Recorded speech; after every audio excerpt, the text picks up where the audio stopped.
All right, ladies and gentlemen, I believe we are live, and welcome officially to Rogues Gallery Live. This is episode number 45, and this is going to be literally the biggest stack show we've ever had, and I apologize for our guests for that because there's so much going on today. But anyway, thank you all for waiting in the chat. I know we're a little bit late because we were having a lot of fun just talking behind the scenes here about everything going on in the world of statue collecting.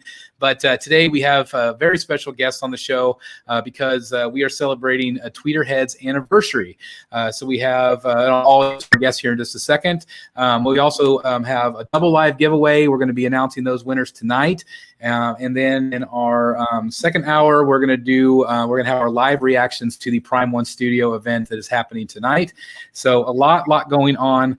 And so let's do our introductions real quick. First of all, with us from Secret Sanctuary, Mr. Jeff Delaney. Hello, everybody. Happy anniversary, Tweeterhead. Thank you. We also have from Wayne Manor North, Mr. Dan Default. Hey, everybody. Good to be here. Happy Wednesday. We also have from an empty chair, we have Jeff 1.5. I don't know where he went, but he is in the house somewhere. Hopefully his pets are not knocking over any statues tonight. And here he comes. I think here he comes. Here he comes. Here he comes. Here he comes. He heard that and came running. Yay, he's back in the house. Hey, oh, you can't hear. Hey, Jeff, over. We're out of here, right?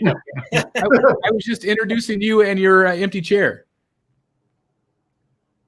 Oh, now we can't hear you. Now he's muted. Oh, God, he's pulling a Chad. Yeah. Now can we hear you? I could go ahead and leave the room and come. You can do the chair. Well, the chair is pretty awesome. Yeah, it's better than me. I don't know about that. That's not. But anyway, Jeff 1.5 is here with us tonight, Mr. Jeff Morris. And then we have our two special guests. One's been on the show before, and one's making his debut on Rogues Gallery Live. First up is Chad Colebank from Tweeterhead. Hey, Chad. Hey, you guys. How are you? Doing well. Thank you for being here again tonight. Yeah, thanks for having us. Absolutely.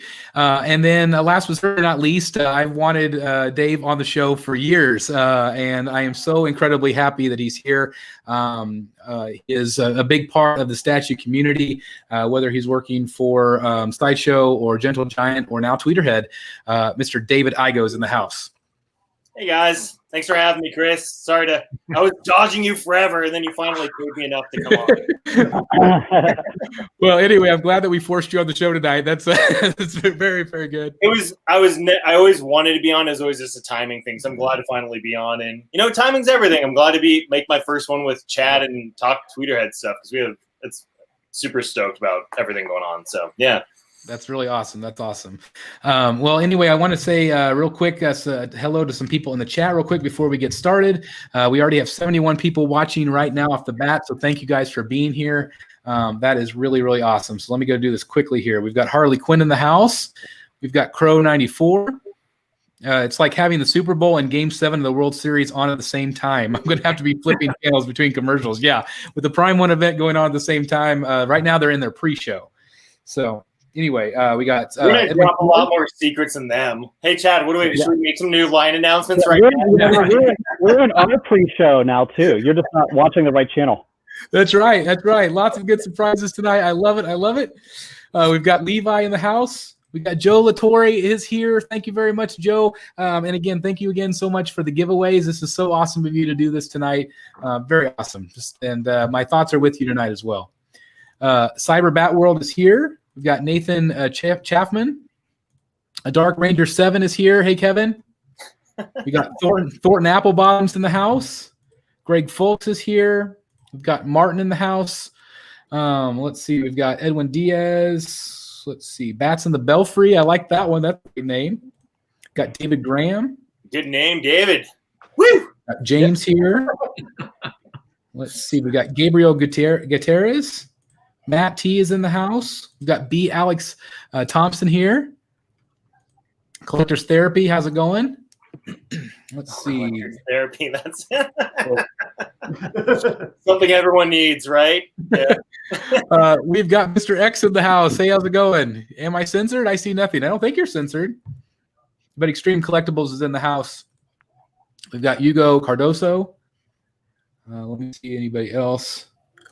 Stacked. It's going to be a popular show. I hope so. Yes, K is in the house. Let's see. Poor Boy Collector. We've got Justin R in the house. We've got Aaron. Hey, Justin. There's Justin right there. Justin is fantastic. Justin's the guy that sent me the webcam because I was screwing up so poorly with the camera on my laptop. He actually bought me a webcam and sent it to me, and he tried so hard to help me get it right. And it's like, dude, like, where I am, if I could do like a panoramic, it's so beautiful. But I mean, you'd think we're like in the sticks. The reception's so bad. But well, awesome, we're very thankful for Justin then. Thank you, Justin, for that. That's awesome. Punisher XS is in the house. John is here with us. Let's see. We've got Arkham Gaming is here. Let's see. Josue is in the house. Dylan Hicks says Tweeterhead's Ivy will look nice next to Sideshow's Ivy and Prime 1 Hush Ivy in a nice little grouping. Absolutely, it will. Big reveal from Tweeterhead. Sideshow and Prime 1. I don't know those companies. Well, the fact is, your Poison Ivy is right up there with those guys, and that says a lot. Because nothing but praise from that Poison Ivy. Well, I'm welcoming. What do you guys think about the Poison Ivy? You guys saw it this week. What do you guys think? Beautiful. Beautiful piece. You kidding? Holy cow. Worth the wait. Thank you. And I know everyone's asking about a green variant, and it's like, I think that's a given. Like, I'm not going to pull any punches. Like, we'll think about it. Like, of course, like, you've got Ivy there. You've got to do her with green skin, right? But I think what we're going to do that's a little bit different is that, so now it's like a green throne, and she's so pale. The juxtapose is going to be, she's going to be green, and the throne is going to be really tropical, like, fuchsias and reds and oranges, like really kind of, so she just like pops right off of that, Yeah. That's a great idea. Yeah. Something totally different. And, for me, again, like, hate that movie, which I really do hate it, Batman and Robin. But, when Uma Thurman's Poison Ivy is in. It's so I hate that movie. Different reason, but I hate it because Batgirl is my all-time favorite character ever, and they just literally like massacred her in that movie. And to this day, and I'm not even kidding, I was thinking about it this morning when I was waking up. The thing that ticks me off so much is, so they designed her with her cowl, right? But it was like a big football helmet. It was way too big. So you get that one scene where she's on her bike, which is really bad because you can see the bike is on like a thing, they're just pulling it. It was so bad back then. But as soon as she like goes up in the air, like she grabs the thing and whips it off, and it's like, dude, what about your helmet? Like that's the most iconic Batgirl thing. But anyways, I digress. I don't even know where I was when I started that topic. The Poison Ivy movie, when Uma Thurman is like on that throne and it's all tropical colors, like I love that because it's just so vibrant. Like if you guys had that like in the back of where you are now, it would be the one thing that kind of jumps off your shelf, Right. Absolutely. So David, did you expect to see it behind all of you in 9 months? Absolutely. Well, that's going to happen for sure. Dave, were you involved in the art direction on that piece? Not one bit. Chad was already working on that with another group of people before I came on. So yeah. But also, Dave had a lot of the but whats where I was just like, but what about this? What do you think of this? What do you think of that? So yeah, I was like, no opinion. I was like, you had a great start with it. You had a great design. Chad, I don't know if you want to talk about who helped curate that piece before I came on, because Chad asked me to come on to help with the He-Man and the Thundercats stuff. So yeah, Ivy's one I always wanted to do, but she falls in that category for me, like we were just talking about Scarecrow, Riddler, where there are so many versions of her, right? Mm-hmm. And that early version with the little ballet slippers and stuff, like I love the classics, but it still would just not translate to like 3D. And I knew, like, for me, Ivy, like, she's not a fighter. She's very regal. Like, she can like just think about you're snapping your neck and it's going to happen. So she could be really passive, but also like the evil queen in Snow White, right? She just sits there and is like, can order your death, right?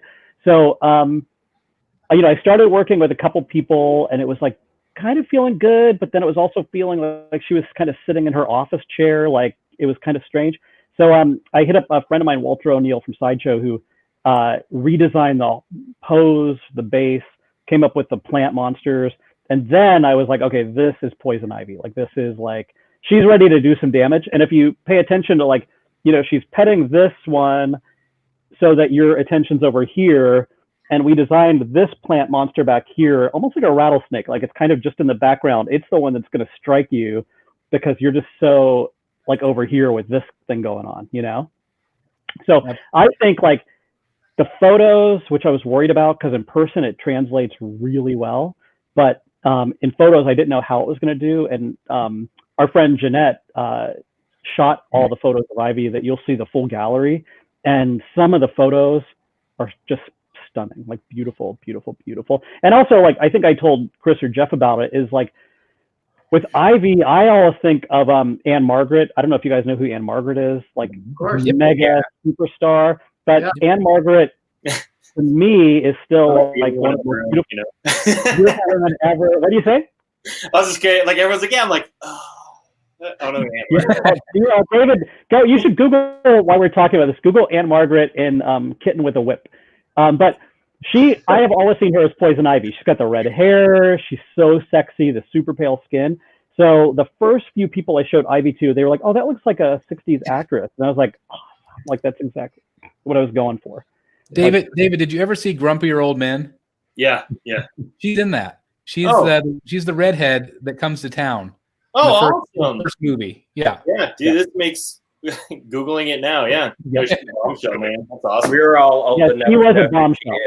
And you know, and the other kind of person that I channeled a little bit, and this might be why the woman said, like, her one complaint was the boobs weren't big enough, but I channeled God, what's her name from Mad Men, who plays Joan, the redhead?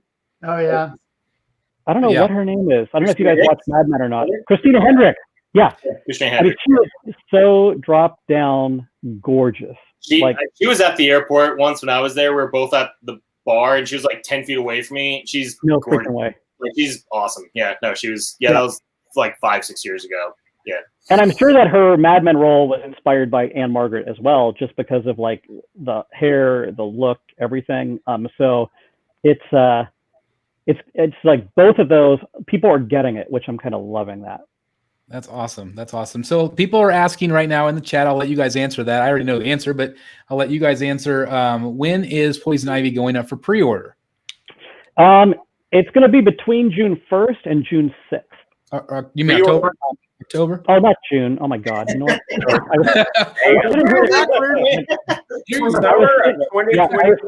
Like everything else has been posted. I was sitting here thinking about my birthday, which is June 14th. But no, it's going to be October 1st or October 6th. I don't know which yet. Okay. All right. So, that was a discussion today. So, but I've been working on her so long, it feels like it might not be till June until she goes up for Well, I'm glad we don't have to wait. Yeah. So definitely the first week in October, the beginning or the end. I don't know which. Awesome. And are you going to be offering the exclusive through Tweeterhead like always? I am anticipating that, yeah. And we have a cute little exclusive that's going to like hopefully get people excited. It's definitely a little different, a little off the grid, but I think it's kind of cool. That's awesome. That's all you want to say about Chad? Yeah, well, I could tell them. I mean, should I tell? I mean, some people aren't going to get it because I actually told Chris and Jeff, and I think you both were like, I haven't seen that yet. But for anyone that's watched the Harley animated show on Disney, I don't know what they're calling it. Disney. Not Disney. Sorry, DC Direct, DC whatever it's called. But it's like a little baby Frank that comes with her. And Frank, yeah. But it's like a little baby version, so we're like exploiting the whole Baby Yoda craze, baby this, baby that craze. So it's a little baby Frank. I know what you showed me when we talked about it earlier a month ago or so. I know I was really excited because I think that'll be a real fun proximity piece on that one, and it's a fun exclusive, I think. Yeah, we wanted to do just like something cute. It's got to be kind of small, which everyone knows, and then it's not a secret, but eventually at some point I want to do a real Frank. So this is just kind of like him as a baby before he kind of like explodes into that big, crazy Frank. That's awesome. You have some Frank fans in the crowd here tonight. So I love Frank. I love little proximity like creatures, pets. I know a lot of people hate them. I love little like desk collectibles too. It's like you got your big podium pieces, your big shelf pieces, then you have your little workstation. You love having like a little thing. So Yeah. Well, you guys did that, David, with your Swamp Thing. When I was at San Diego Comic Con, I was running over to see Swamp Thing because I love that character. And you did that weird little head thing with legs or something. Remember that? I forget what it was called. His villain. Oh, I freaking love that thing. Caught me off guard. Yeah, the little like little handhead guy. The thing's so gnarly. Yeah. Oh, that's awesome too. that's awesome. They're like stress balls. I keep them on my desk. I got 3 of them now. They're like stress balls. Oh yeah. Working from home, every once in a while. Yeah. Little Court of the Dead apples there. Yeah, that's all. Very awesome. Like I said at the very beginning, tonight we're celebrating Tweeterhead's anniversary. And how many years has it been now, Chad? God, you know what's so funny? I think officially it's been 7 years, which seems kind of crazy. I could go back and look because what I consider my first like day like in the business was when I kind of launched my Kimba, but then my first license piece, because I remember that was when my buddy said, if you ever want to get out of the red, you should do a license piece. And that was my first piece with Elvira. So I kind of consider that like the beginning of officially being like a company, because, obviously when you deal with something that's not an IP, there's so much more that goes into it. So that's kind of what I consider the anniversary. Great way to start. She's become a great friend and super big supporter. It was a great way to start this. It was like, my first thing when I started this, and I was like, oh, I want to do, like my friend said, you got to get in the black. You should do licensed stuff. Who do you want to work with? And I immediately, I think you heard the story, but I was just like, I want to work with Elvira because I love her. And like one thing led to another. And then like we worked so hard with Trevor Grove on that sculpt of her. And like I remember my dream was just like, please, please, please, I want to get her photographed with it. And which turned into then me begging for like a photo shoot and she doing it because she loved the piece. And things just, we started off literally with a bang. You know what I mean? It was just like, more, you couldn't ask for more than someone with like 5 million followers to like announce your company to the world. She's such a cool, I've got to meet her a couple times because of Chad. Like I went to her book launch party, which is kind of surreal. I was like, what? Like walking around this place, like this rooftop party with my girlfriend Kelly and a couple other friends. And she's the exact same way in person. Just like this lovely, awesome, funny, bubbly, just like kind, hilarious, like just the exact same person you assumed she would be. She was like that person in real life. She's just awesome. Yeah, she's great. Yeah, that's what people told me. Like when I first, like whenever I was, if you can imagine, like I remember like going to this like weird magic theater set where we were going to shoot. And I remember I was so nervous. And my friend's like, oh my God, you're going to fall in love. She's the nicest person in Hollywood. And it's the truth. She is the nicest person you will ever meet. I mean, and also like any support I've ever needed, any help, any promotion, any whatever, like has just been there big time. So that's kind of like where I start like 7 years ago. But it's crazy to think of 7 years. That's a long time to be doing this, And I still kind of think of Tweeterhead as only releasing like 20 things. But if I went back and like looked at all the stuff we released, like we released quite a bit of stuff, Yeah.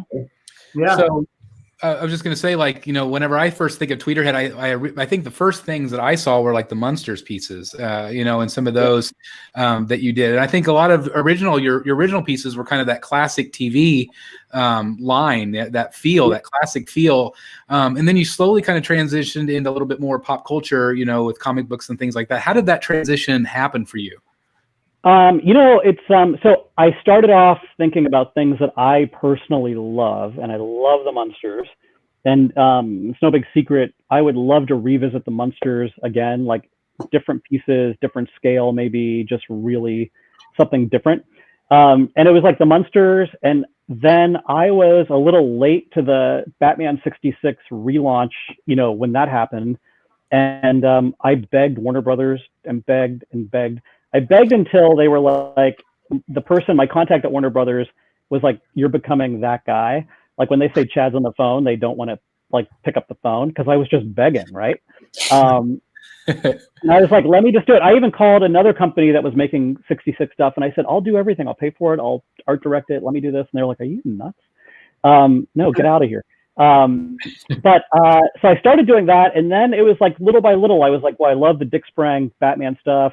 Oh, that's an option. And then when the superpowers kind of exploded was when I was like, wow, like I love Catwoman, Batgirl, like all these characters, like why haven't I been doing them? Because they've been at my fingertips, right? Mm-hmm. And that's kind of where we are now, which I'm sure we'll get into, is David and another buddy of mine that's helping us out have opened up like a whole like I don't know what you want to call it, like the wardrobe from like Lion, the Witch, and the Wardrobe. They have like opened up that wardrobe, and I'm just like, God darn it, why didn't I do this? Wardrobes, Dan, what's up? That's right. And so it just transitioned naturally. But me, I'm always like, I want to do this, I want to do that. Let me change this. Let me do that. And it's like, I wish I had been doing a multiple amount of stuff way back when, because there's a ton of stuff we still want to get to. I think it was just like what you were talking about with like me and another person coming on to kind of like help you out. It's just like when Chad was only one person handling everything. I mean, when being at Sideshow for so long, there's like roles people had, there's teams or whatever. It's like Chad was the one guy dealing with the designer, the licensor, the sculptor, either the molding cast or 3D printing or both, and licensing still, and then marketing and all this. Like he was one guy dealing with like a million. Like this is Chad's brain. You know what I mean? Just like for so many years, and But like, also, that inevitably, what happens with that is like you kind of reach a tier, and you like are trying to hit perfect every time. And I could see in myself, like, and this is like, I'm happy to admit it, but like over the past, I think 2 years, started to see like things starting to slip, right? Releases slip, social media stuff started slipping. Some stuff I released could have been better, which I think we all feel that way when we make this stuff. And I'll tell you, like before David came on, and another buddy of ours that's helping us out, like, I didn't know how long Tweeterhead was going to be around. Like, 7 years is great. 10 years might have been the cap, but with David coming on board, especially like that bar has just been pushed way farther away. So, and that's because it's difficult. And so that's where Tweeterhead is now. I know we've had some conversations over the last 6 months, Chad, where this is almost like Tweeterhead's reborn. And it's like, you got to a certain certain point, like you said, a lot of success with like the superpowers line and things like that. But now it's kind of like a whole new chapter. So I want you guys to talk a little bit about what's that chapter going to look like for Tweeterhead. Yeah, I can say just quick. So for me, like a mistake that I made, and I think a lot of companies make it, and it's not anybody's fault. It has to do, I think, with either overexcitement or just management kind of, and being like on my own, is I remember at Comic-Con a couple of years ago, looking at both my cases, and there were so many things in it.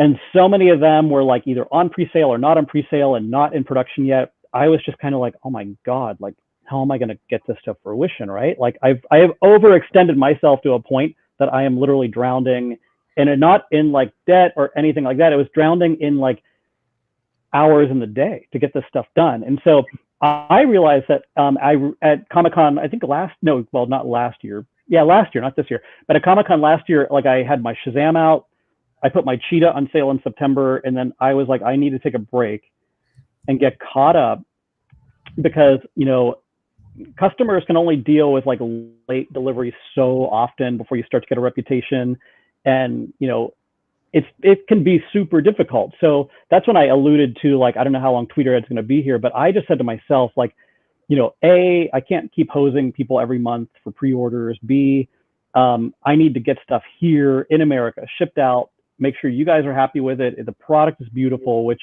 we've been hitting, I think, above above like the mark for really good QC in the past year, especially. But you know, my goal, and it was just perfect timing for David to be available. My goal was like, I just want to get caught up. And so we are literally before the end of this year, like everything is going to be caught up. So it was a perfect time to start out fresh. And David, I'll let him allude a little bit more to like when we met and going into the He-Man stuff, but you know, it really was a perfect set of circumstances. Yeah, and it was, I mean, like where we are now and looking at the future. Oh, you don't have to zoom in on me. Why am I going? I'll zoom back out. How about that? Now he's frozen. Oh, now he froze. Oh. But Dave. Oh, there we go. There you go. But yeah, sorry, my internet connection is not the. I mean, it's better than Chad's. There's at least that. Not tonight. Low bar. Yeah. But, That's right. yeah, no, like I mean, like my coming on board to help Chad out. It's like to help him expand what he can do, take some of the work off his back a little bit, focus on some things I like to think are my strengths. That way Chad can also then find his focus with some other things too. So it's not like all the weight's just on him. We're kind of like dividing it up a little bit. Chad's given me a lot of trust. I mean, I still run everything by Chad, but you know, not every tiny single thing. I've been doing this now for almost 14 years, and there, you know, things I can make calls. Chad trusts me, make calls on. I'll make calls to a point, share it with Chad, and it just helps us both kind of like gain some momentum for Tweeterhead. So my goal is just to help him like expand his like what he can offer, and then just like a different visual flair. Like Chad has his style and flair, and I have my style and flair. Sometimes those Venn diagrams overlap, which is great, and sometimes it's like I was really shocked that he liked the Sideshow He-Man statue so much because I thought that was so different, kind of like a redesign, modernization, which can be extremely risky depending on the character and the subject, like the character / subject matter and the execution, the decisions you make. You think you're making all the good choices, and then you make a choice and everyone just like completely, you know, just isn't into it. And I get it. So it's cool, like helping take Tweeterhead just like in a lot on the same direction, then just expanding the lanes a little bit. You know, I don't want to like totally reinvent anything. Like Tweeterhead is awesome. It's its own brand. I want to help build on it, not like move it and like, hey, here's this new thing. It's like, let's work out different muscles of this like Tweeterhead body, you know? So. One thing that, you know, I've been again talking with Chad, I've seen some, you know, renders and things like that. And just, it seems like. He showed you? What? He does. Renders are the Wonder Twins. That's right. That's right. I know that like the level is going to go up. Like I mean, where you've been before has been amazing, but seeing where you guys are going to take it, the level of detail, it's going to be very, very competitive with the extremely high-end statues. You know, they're very, very expensive statues in terms of detail and quality. Can you talk a little bit about that? Like, you know, what you guys plan on doing with those sculpts, like how you are taking it into 2021? I know the biggest, like when Chad and I made the announcement I was coming on board as creative director, I know it was a little bit polarizing for some fans because Chad is extremely classic in his approach. And I think I was pretty verbal online when I said, like, I hate superhero underwear outside of pants. I've worn them, so I can say that. I've dressed up as Captain America, blue tights with blue shorts over it. You don't do it. It doesn't make any sense. But I've learned through many a scolding, many a, you know, less successful or, you know, just pieces that weren't as received well, I guess. Like, you know, you want to give like I was making stuff I enjoyed, but then I found out that didn't always overlap with what, like, the, you know, a lot of people that are going to be spending the money on this enjoy. So it's kind of like finding the overlap. So when, you know, I was coming on to help Chad, a lot of people like, oh no, he's going to get rid of all the underwear, like all the undies on. Like, yeah, that's not my goal. Like, you know, I'm a lot more hands off with the DC stuff. I'm handling mostly the He-Man, the Thundercats. There's one project I'm really handling with an artist right now for the DC line, which I'm really excited about.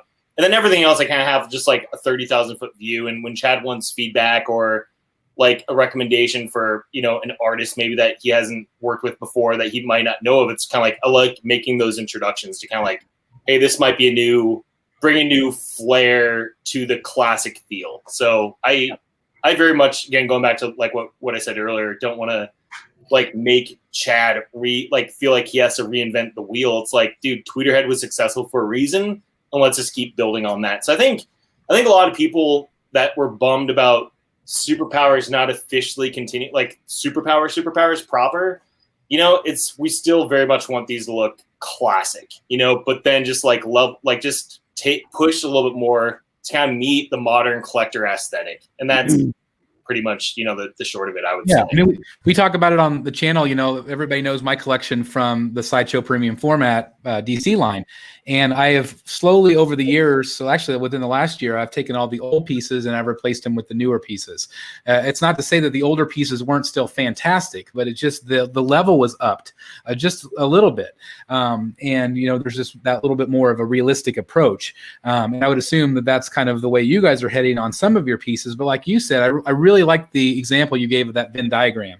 That makes a lot of sense to me because, you know, you're going to have creative, you know, that creative juices are going to come together, and sometimes they're going to work and sometimes they're not. But in the end, you guys are going to want to be successful and make a really great product. And so that's only going to be good for the fans, in my opinion, which is very, very exciting. And you mentioned the He-Man line. Can you tell us any more about what you're doing with that line? So just some backstory on the He-Man line. When I was at Sideshow, like at one point, it was all like Marvel, DC, Star Wars, and horror, and a couple other licenses and whatever. And then one day, my boss Tom was like, "All right, Dave, let's do some '80s cartoon stuff." You know, and he was like so not as into it because he knew I was an '80s kid. So I was like, oh, He-Man and Thundercats and like Ninja Turtles and Voltron, like all that was on the table. So the He-Man line, you know, at Sideshow, it went. I think it was I forgot He-Man. I think He-Man was first, and Skeletor, then Evil Lyn, then She-Ra, then the Evil Lyn variant, and then at one point I knew the line was going to continue just because there's only so much Sideshow can do in a year. That, like, you know, it's not like, you know, I'm very pro, like, yeah, let's make this line go 20 pieces deep, but it's not my company, it's not my call. Like, you know, there's priorities they had to make, and I had to support it. And so I remember like running into Chad. Chad and I knew each other, but we weren't like as close as we are now. But I saw him, he was visiting Sideshow one day, and he was in the waiting, like the lunchroom, waiting room area. I was like, "Sup, man? How's it going?" And he had this box, and he was gonna he was pitching to Sideshow, like, to see if they would distribute like a animated inspired, but kind of like pushed, kind of like if Tweeterhead were to do He-Man statues, which he did busts of, but kind of like full statues.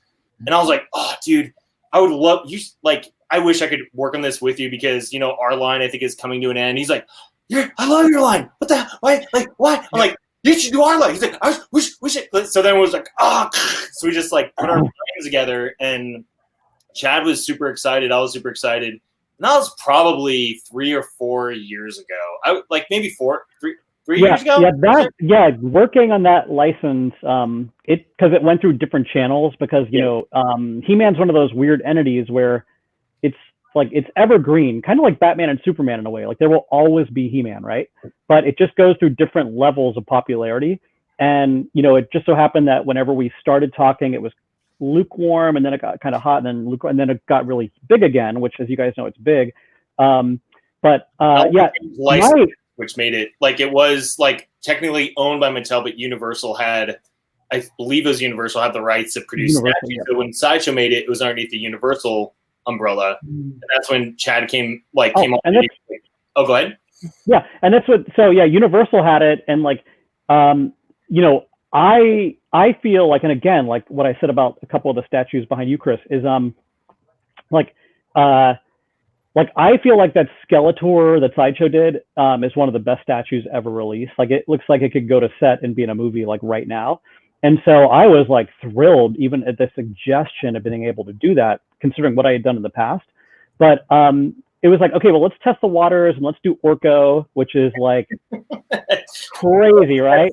With the Jar Jar Binks of He-Man, you know. Yeah, Orko. I mean, suggesting Orko makes my suggestion of the Wonder Twins seem like a Pulitzer Prize winning suggestion, right? But I was like, let's do Orko and just see like how cool we can make him, what we can do with them.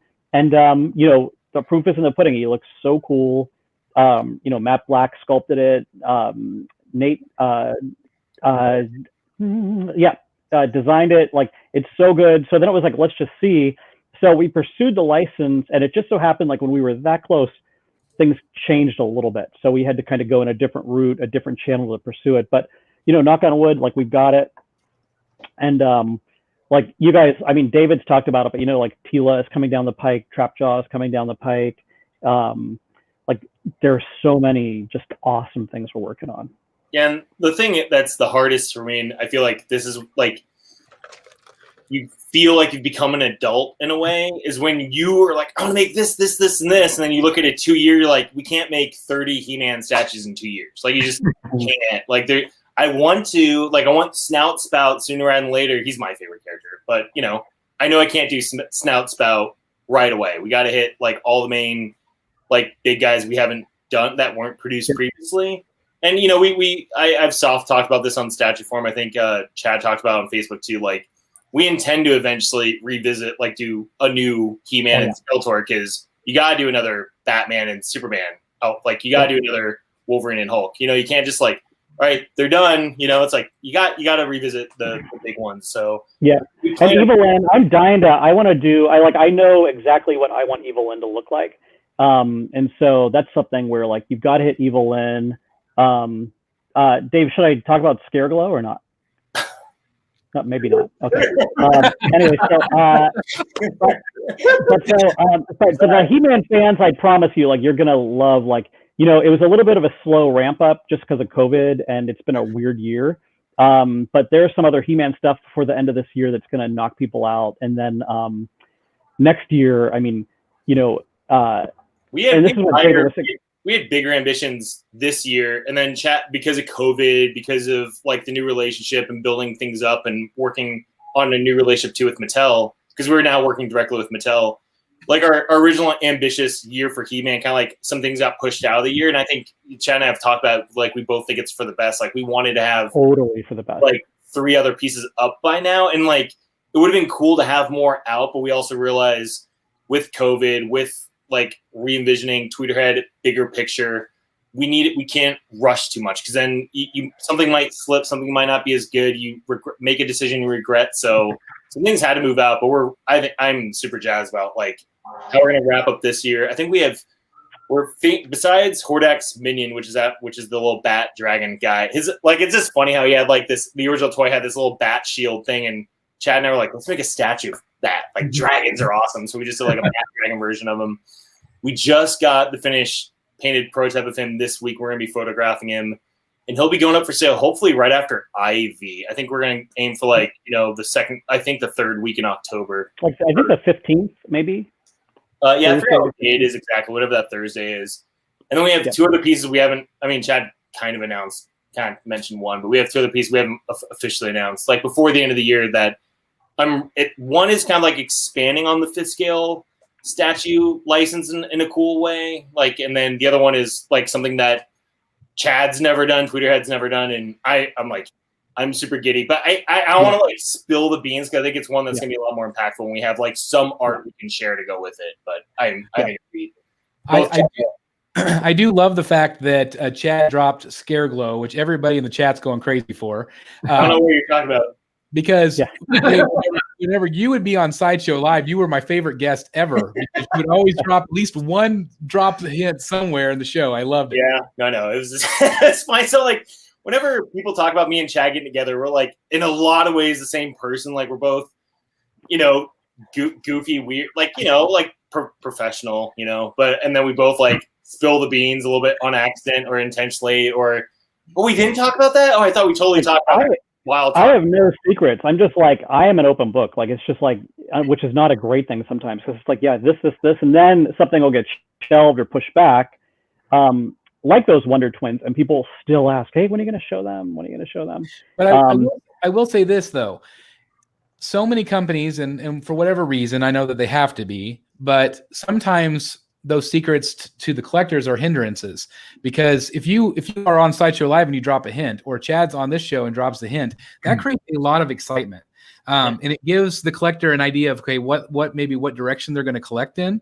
And so, yes, there might be reasons why you can't, but I think a lot of collectors really, really appreciate like teaser renders or just little hints like that, because it helps them plan ahead of what they're going to do. Yep. That's Chad's been really supportive of me, kind of like going back to like, you know, when I was earlier days at Sideshow, when it was a little bit smaller, they were cool with, you know, they trust me, whatever. And as Sideshow got bigger, I get it. Like it's a bigger company. There's a whole marketing team. They don't want someone spilling the beans behind this whole effort. So I kind of like toned down my online, like I've been on statue forum since I first moved out to California like 14 years ago. Like as a not like I wasn't working in the industry to, hey, now I'm working in the industry. I didn't tell anyone, to finally came out. I was like, hey, I'm working in the industry. And people like, oh my God. And it's cool, like to be able to kind of, you know, because Tweeterhead is a little bit smaller. There's a little bit less risk, and Chad and I can just kind of like talk about things. If things move, like I'm the one that has to answer for it, not a big company, like, you know, or Chad has to answer for his own stuff. It's like we own it, and I've kind of announced certain things that didn't come to fruition, you know, or like had to move out. And you just hopefully people understand, because I totally agree, Chris. I think it's cool, like when people get a little bit of the heads up of what's coming, and if it gets delayed, gets moved out, or you have to cancel it because whatever millions of reasons things can not happen, you know, you just have to be ready to own it, you know. And yep, absolutely. Yeah. You did mention we've always got the best intentions, so like we're not like leading anybody on. Like, you know, I have this dream, and I hope maybe we can still do it one day, of you know, when I wanted to do Hot Girl, and I want to show, and this might be a hindrance, maybe not, but I would love to show the guys that are collectors like what it actually takes to make one of these statues, because, you know, it's so involved in such a process. And you know, I wanted to take Hot Girl and really like show you every step of the way. And it, again, like having all this other stuff going on, it just became kind of impossible. So that idea got shelved, but it's not forgotten about. So hopefully, like having extra help, maybe that's something I could focus on like solely, you know? Absolutely. So I have to pry a little bit. You did mention that you were working on a DC piece. Can you talk about that? Yeah, no, it's it was like, so I don't know how much we can talk about. It'll be themed around maybe a movie release, but it's like a comic book like something Chad and I really want to do is, because he's a lot more dexterous as a smaller company, like we can kind of like shift gears a little bit faster. And so we're looking at next year, and Chad's like, oh, I really want to do something around. I'm like, let's do it. So I just lined up like a friend that can design and sculpt, and we just kind of like put together a pitch, sold to Chad. Chad sold it to Warner Brothers, and it's a piece he might have kind of done semi recently ish, like last couple of years. But you know, those are the hints I'll give you. It's something he's already kind of done, and it's a newer version. It's like it's like a version 1.0, version 2.0 kind of thing on All right. themed around a movie, but comic book. So all right, so I've got one more question, and I'm going to let the other guys speak a little bit, because I know that they're dying to ask some questions as well. But a lot of people in the chat have been asking about the Michelle Pfeiffer Catwoman. It was teased, and it made a giant splash at Sideshow Con, where there wasn't a ton of new reveals at Sideshow Con, so that was, you know, I think Tweeterhead really had an amazing showing for that event. And of course, you know, everybody loves Michelle Pfeiffer. It's an absolutely phenomenal teaser. What can you tell us about that piece? And maybe when, Chad, might we see a pre-order for her? Sure. So what I can tell you is that is like hands down my favorite character and my favorite version of that character ever. Michelle Pfeiffer nailed that in the movie, and you know, no one has come close to duplicating that version ever, right? And so that's, you know, I did the smaller version of her, but you know, this is going to be quarter scale, premium format. You know, it's kind of like the Orco deal where I'm making it in conjunction with Sideshow.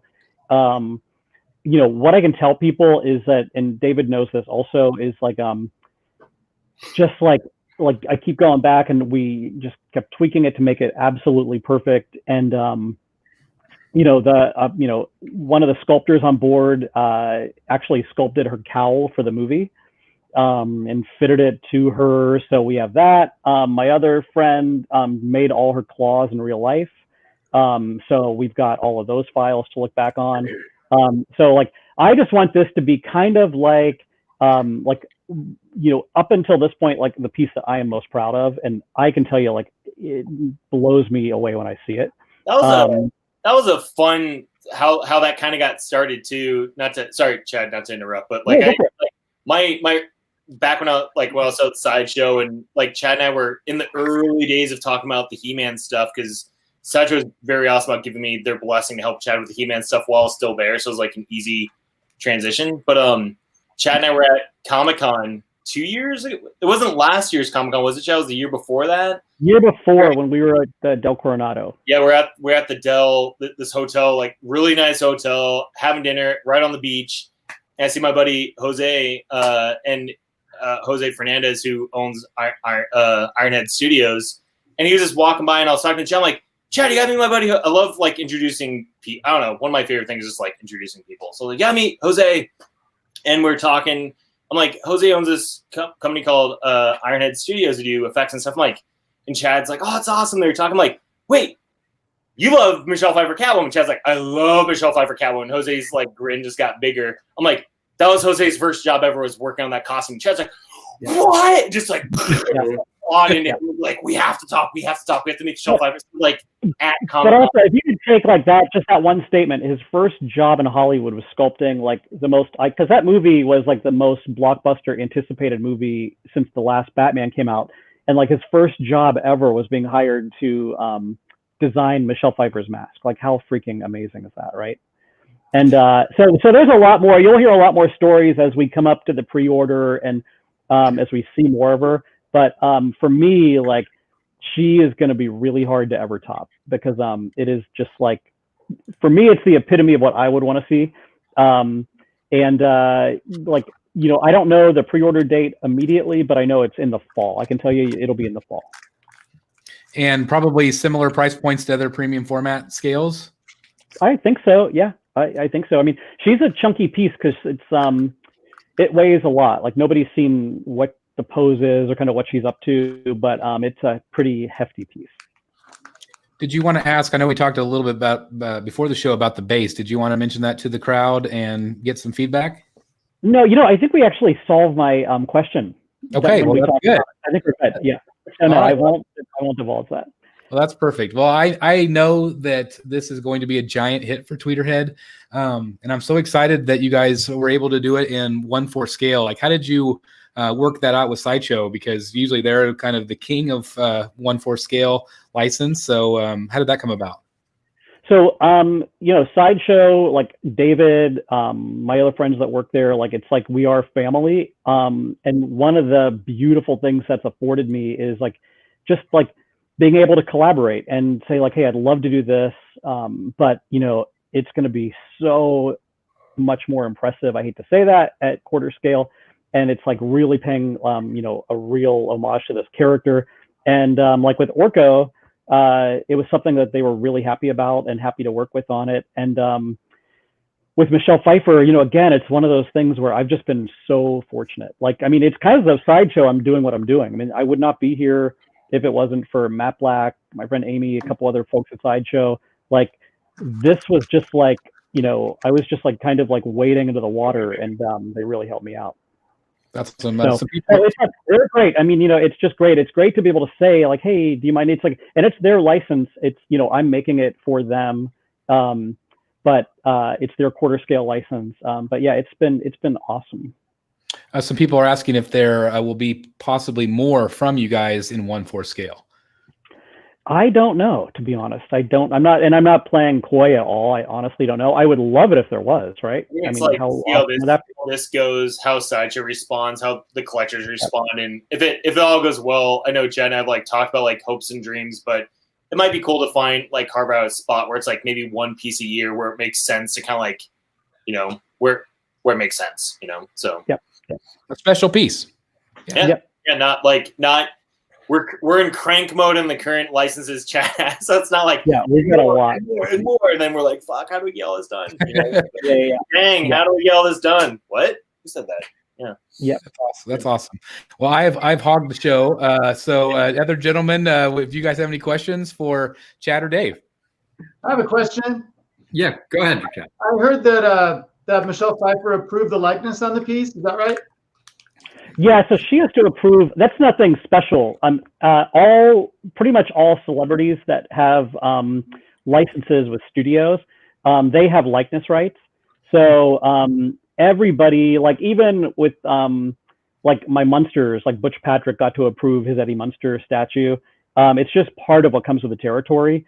So anytime you see like a license where it's a celebrity or like a movie character, for the most part, like with the 66 Batman stuff, like any of the actors that were with us at that time, like they all get approval over it. So so that's not the special part. For me, the special part is like, you know, considering I love that character, you know, I love her as an actress.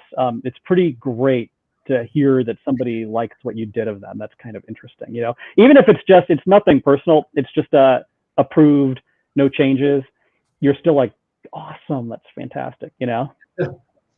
I'll never forget the day you texted me and said that she approved the likeness. And yeah. I'm like, I was at my son's baseball game and I turned to my wife and I said, how cool is it that this guy gets to talk to Michelle Pfeiffer and get approval of her likeness? Like that's just such a cool scenario. I wish that was the case, but that is not the case. So I don't want to like play this the wrong way for anybody. You told me, then I told Chad, hey, this all goes through the studios. Like they have reps and they have agents. It all goes through channels. But for me, like, you know, it is like someone saying, oh my God, like, you know, she approved it, she likes it, go forward. You know, I'm like, that's like the coolest thing ever. And that, you know, incredible. I did that with what do you say? I said it's incredible news regardless. Yeah. Oh yeah. And I mean, I really like, you know, working with Elvira, with Julie Newmar, Adam West, Yvonne Craig, who I won't get into, but I've got a great story about my relationship with her. These were people that I did get to know one-on-one because they were really interested in their portrayal in collectible form because it was so new with the 66 stuff, right? Like no one had been able to do that before. So that was like really exciting. And that's something like I remember being in LA and like I'll make it really quick, even though it wasn't a quick story, but I remember I was in LA and I had posted on Facebook like a little wax statue of my Julie Newmar head from my Catwoman statue. And somebody sent me a Facebook message and said, you know, has Julie seen this before? And I said, well, I don't know. I'm assuming she did because it got approved. And then that person wrote back and said, here's Julie Newmar's phone number. Call her at 1 o'clock and blah, blah, blah. So I remember like just being so nervous because obviously she's like the ultimate Catwoman. And I called and I'm like praying, like, please go to voicemail, please go to voicemail. And it did, it went to voicemail. And I thought, oh, this guy's a crazy person that gave me this number. But then my phone rang a half hour later and it was her. And she's like, come over to my house and bring it with you. And, you know, that's someone that's really invested in her likeness and her portrayal and how it looks. And I went with my partner, Rick, and with Trevor. And it was the first experience I ever had where you were just like, is this real or not? Like, can we all go get pictures of margaritas after this? Like, that's right, absolutely. Because it was wonderful, and you know, and again, that's that gratification of having someone love what you did. And I'm not like telling tales, but you know, in her house, in her library, it's on her desk, and it's the paint master we use for the box cover that I gave her, and like that's kind of cool to see someone loving it. And I think that goes for everybody, right? If you work on new movies, older properties, the Munsters, I mean, you know, it's great that the fans love it, the customers love it, but to hear that the people that portrayed that character love it, you know, it's just it's cool. It gives it like an extra little zing, you know? Yeah. And I've gotten out of that a little bit because we're not doing as much of that celebrity likeness stuff, but you know, who knows? You never say never when we'll jump back in, right? Absolutely. I want to thank 110 people watching. Thank you very much for being here. Also, Dan and Jeff, do you guys have any questions? I had one. So you guys clearly have a crap ton in the hopper coming up. Oh. Like you got your work cut out for you. It's officially 1 metric buttload. Yeah. Hashtag crap ton in the hopper. That's a new shirt for us. I like it. Yeah. Crap ton in the hopper. So the question is there, are there any plans for kind of going to market with all this stuff from a marketing perspective at more cons perhaps, bigger presence that way, more digital engagement? I mean, how are you thinking about taking all this stuff to market? Dave, if you don't mind if I answer that, we're just going to answer that. Yeah, we're just going to answer that with a word yes, like yes. That's as far as I'm going to go at the moment. But yeah, it's that's the old Tweeterhead, which is we're still in old Tweeterhead mode. Like January 1st is kind of the official like New Year's baby. But yeah, the old me was very fly by night. Sweating bullets the minute before Comic-Con opened because I'm still trying to glue things together.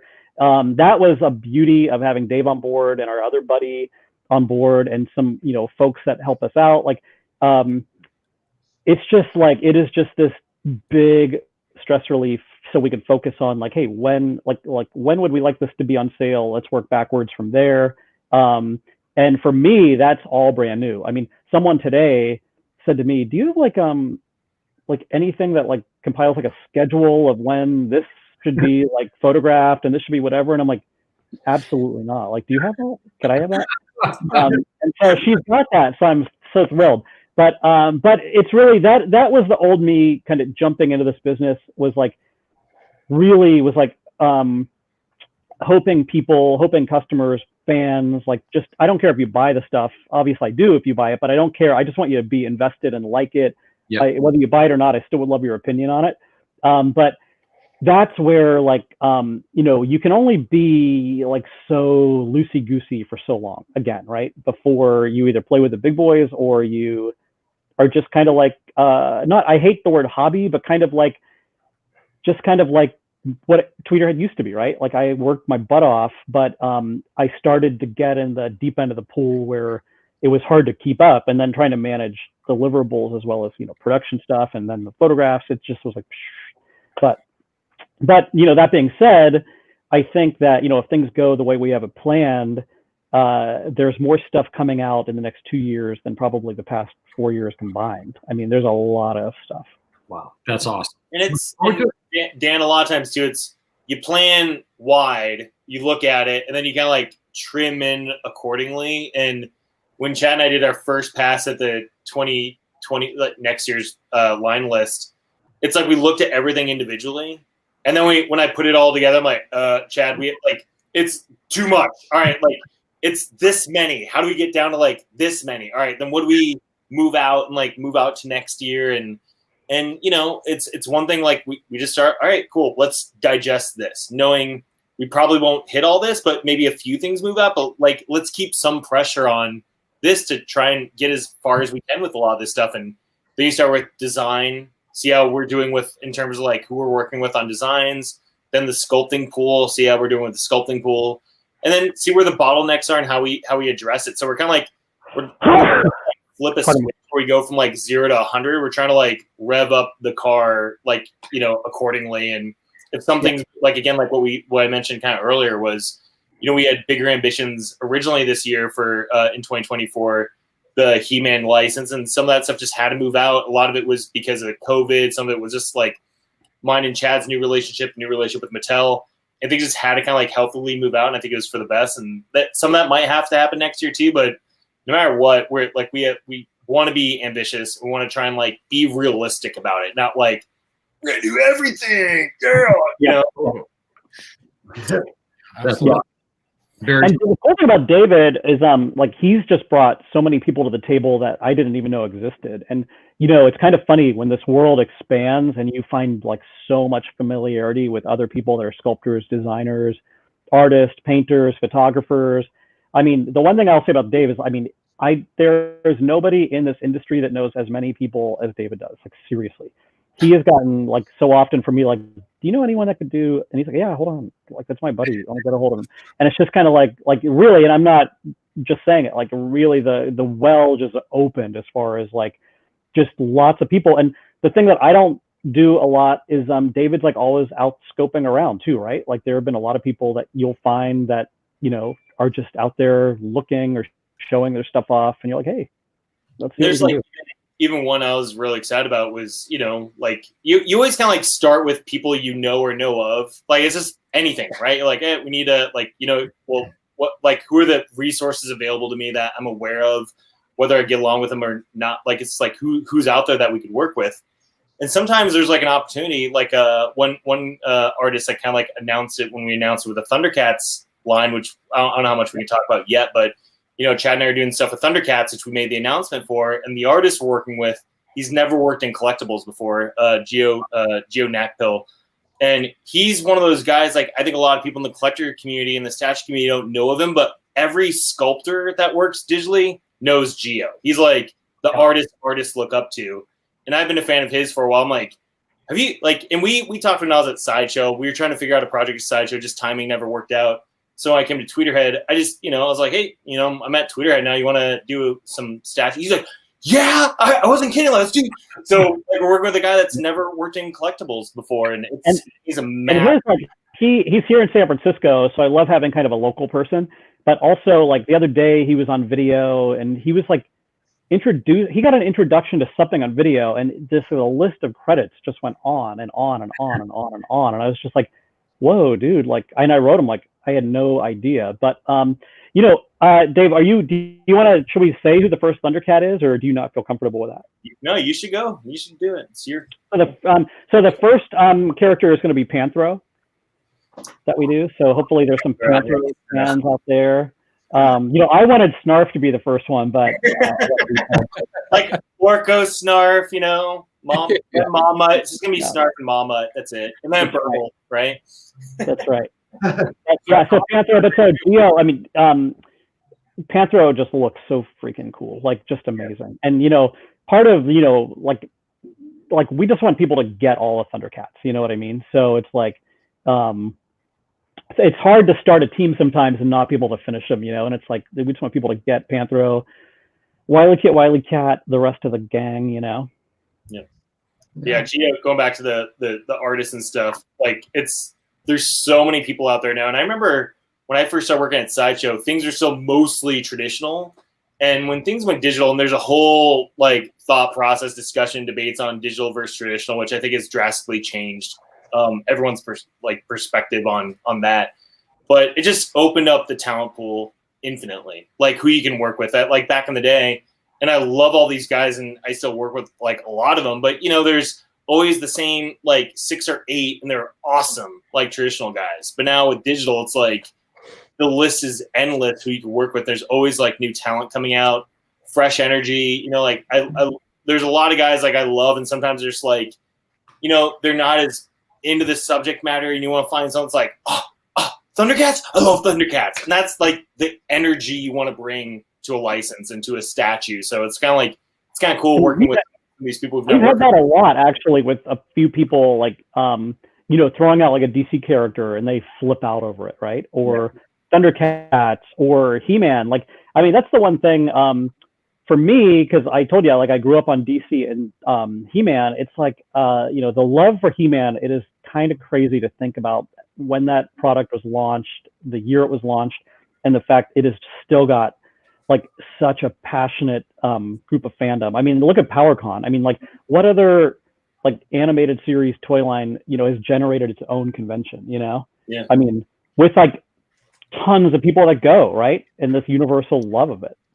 My favorite thing about He-Man, I mean, there's a lot to love about the He-Man universe, but the thing I love about He-Man and Thundercats, a lot of 80s stuff, is there's so many like monsters and weird things. Like, it just, it opens up the pool like so much more, like working with like an entire line where like, all right, this year we have one girl, one good looking guy, and then like 6 monsters that like just throwing out random numbers. But like, I love monsters are my jam. Like, I love creature designs, love monster designs, and that just like, it's a totally different kind of like energy and flavor to bring to the table. And that's one thing I love about it. It's a lot more sorcery, fantasy, monster stuff. And I just love it. So yeah. That's awesome. Jeff, do you have a question for either of these gentlemen?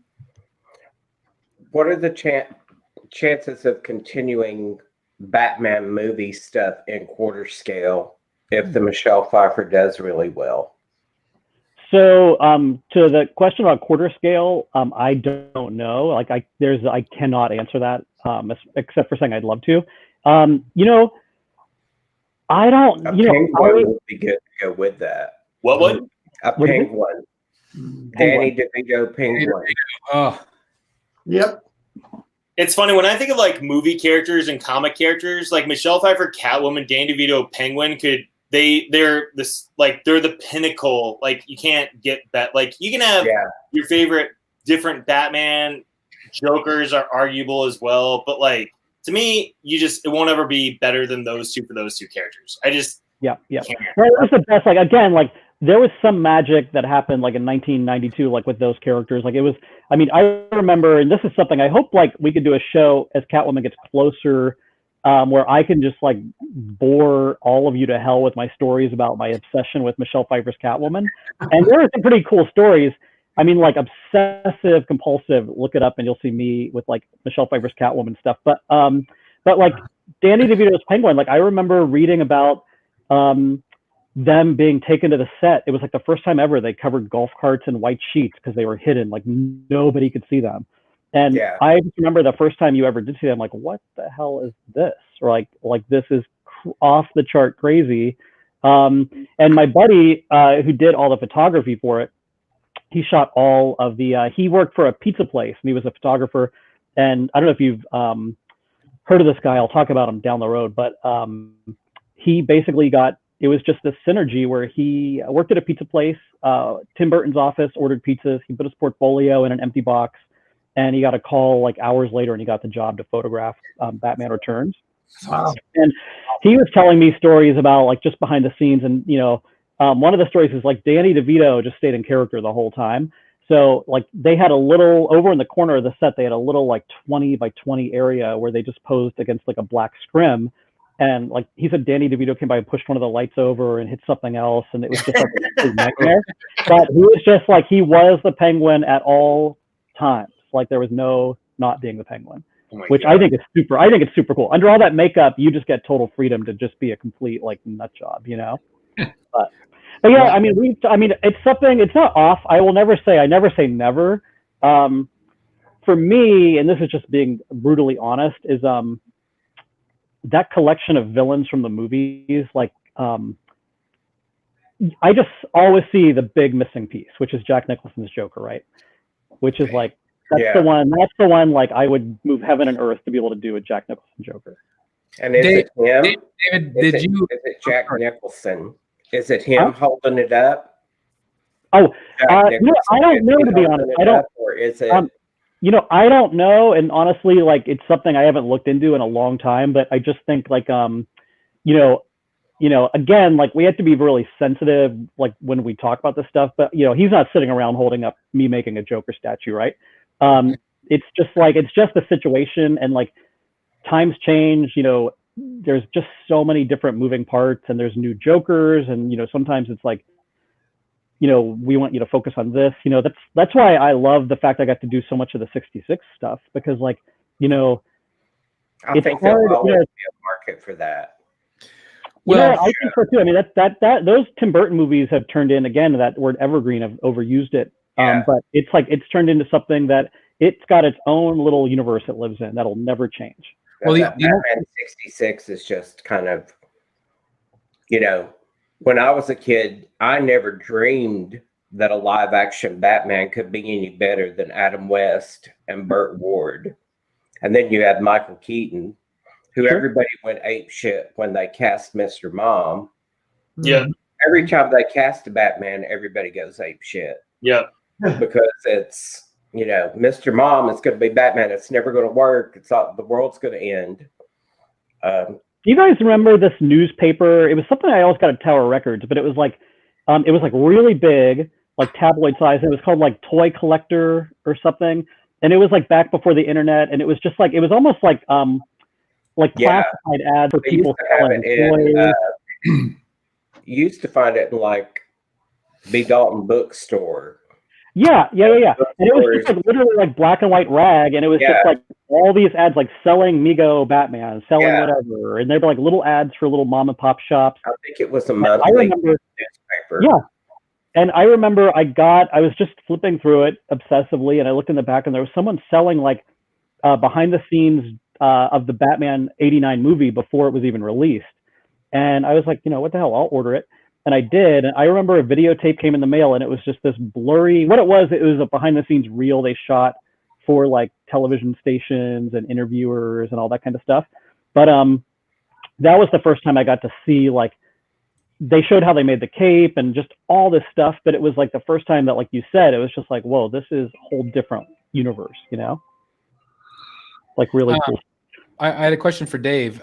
Did you guys ever approach at Sideshow trying to get a Nicholson license or a likeness? They talked about it a couple times. It's always like, I don't know how much I can say, but like we looked into it. We tried. I think it was like a separate, like an additional, you have to pay a little extra to be able to do it. And that it's not cheap. So I think that was kind of like the holdup for a lot of places. And that's why it made sense for Hot Toys, because they did theirs, I believe, right? Like they did. Yeah. Because it's not, you have to be ready to commit to that. And that's Hot Toys' thing, is like, they know you're going to buy every single thing ever that they make, you know, whatever. And they're just like, they could do it. So made sense. You know, maybe one day they will, or maybe it'll make sense for Tweeterhead one day too. Like maybe, like Chad said, things always change. You know, maybe the landscape will change a little bit. Here's the thing about Nicholson is that there's not a Batman fan, or even a DC fan, that doesn't want a Nicholson, at least one in their collection. A lot of people did go the Hot Toys route because that is literally the only option out there. But I do think if a company is willing to take that risk, it would be a giant seller for them, especially if it is very well done, which I would assume Jack would have to sign off on it to look, you know, perfect. But I don't think that there's a more iconic or wanted movie piece than that Nicholson Joker. And like you guys said earlier too, like the Danny DeVito Penguin is also very desired if done. I know that would be a very big hit for whoever makes them. Yep. I mean, it's good to know. It's funny, like, you know, I just singularly see that Catwoman. So, but it's good to know, like, that people want, you know, the Danny DeVito Penguin also, you know.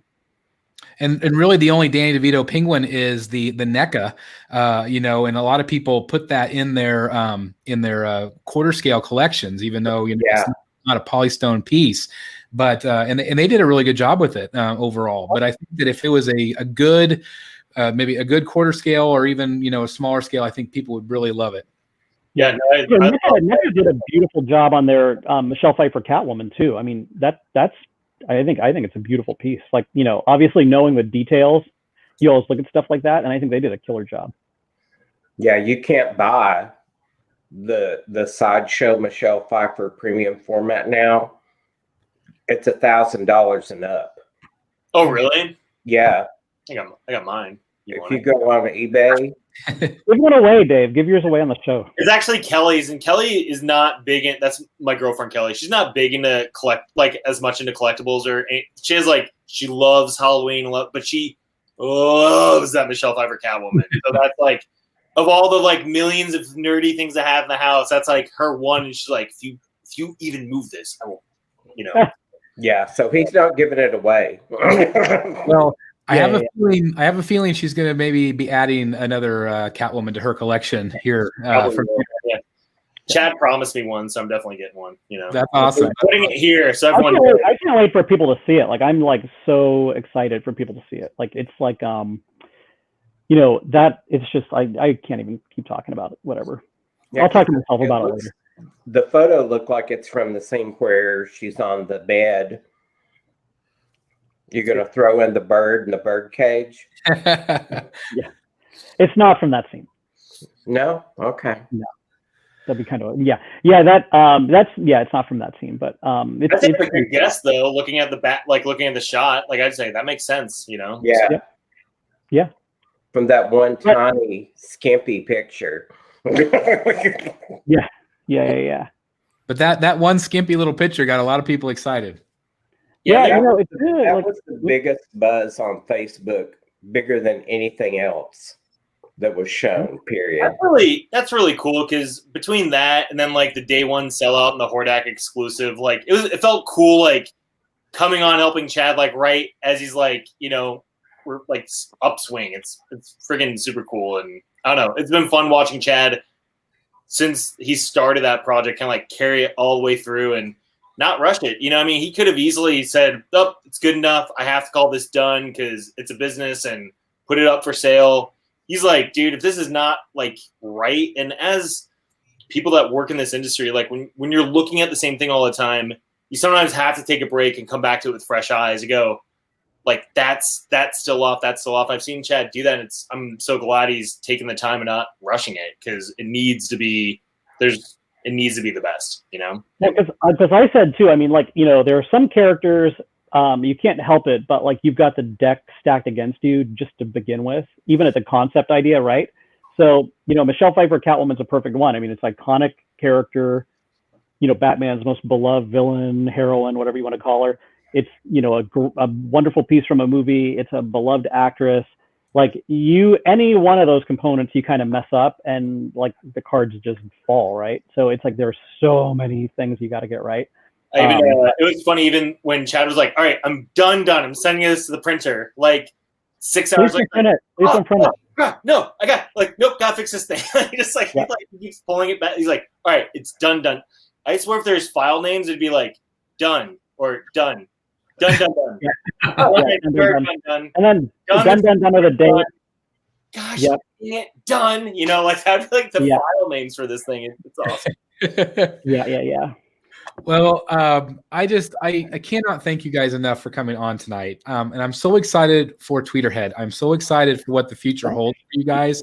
I'm so glad that you guys hooked up, and, you know, it's just this whole new direction and this whole new buzz and excitement whenever you make announcements like Hordak or you make announcements like Michelle Pfeiffer.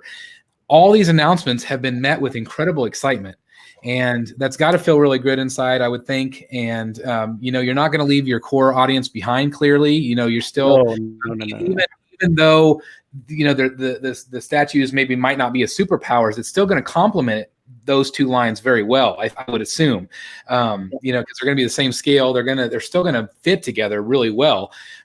Just like, you know, Orko fit with the He-Man, you know, it was two different companies, but still work together.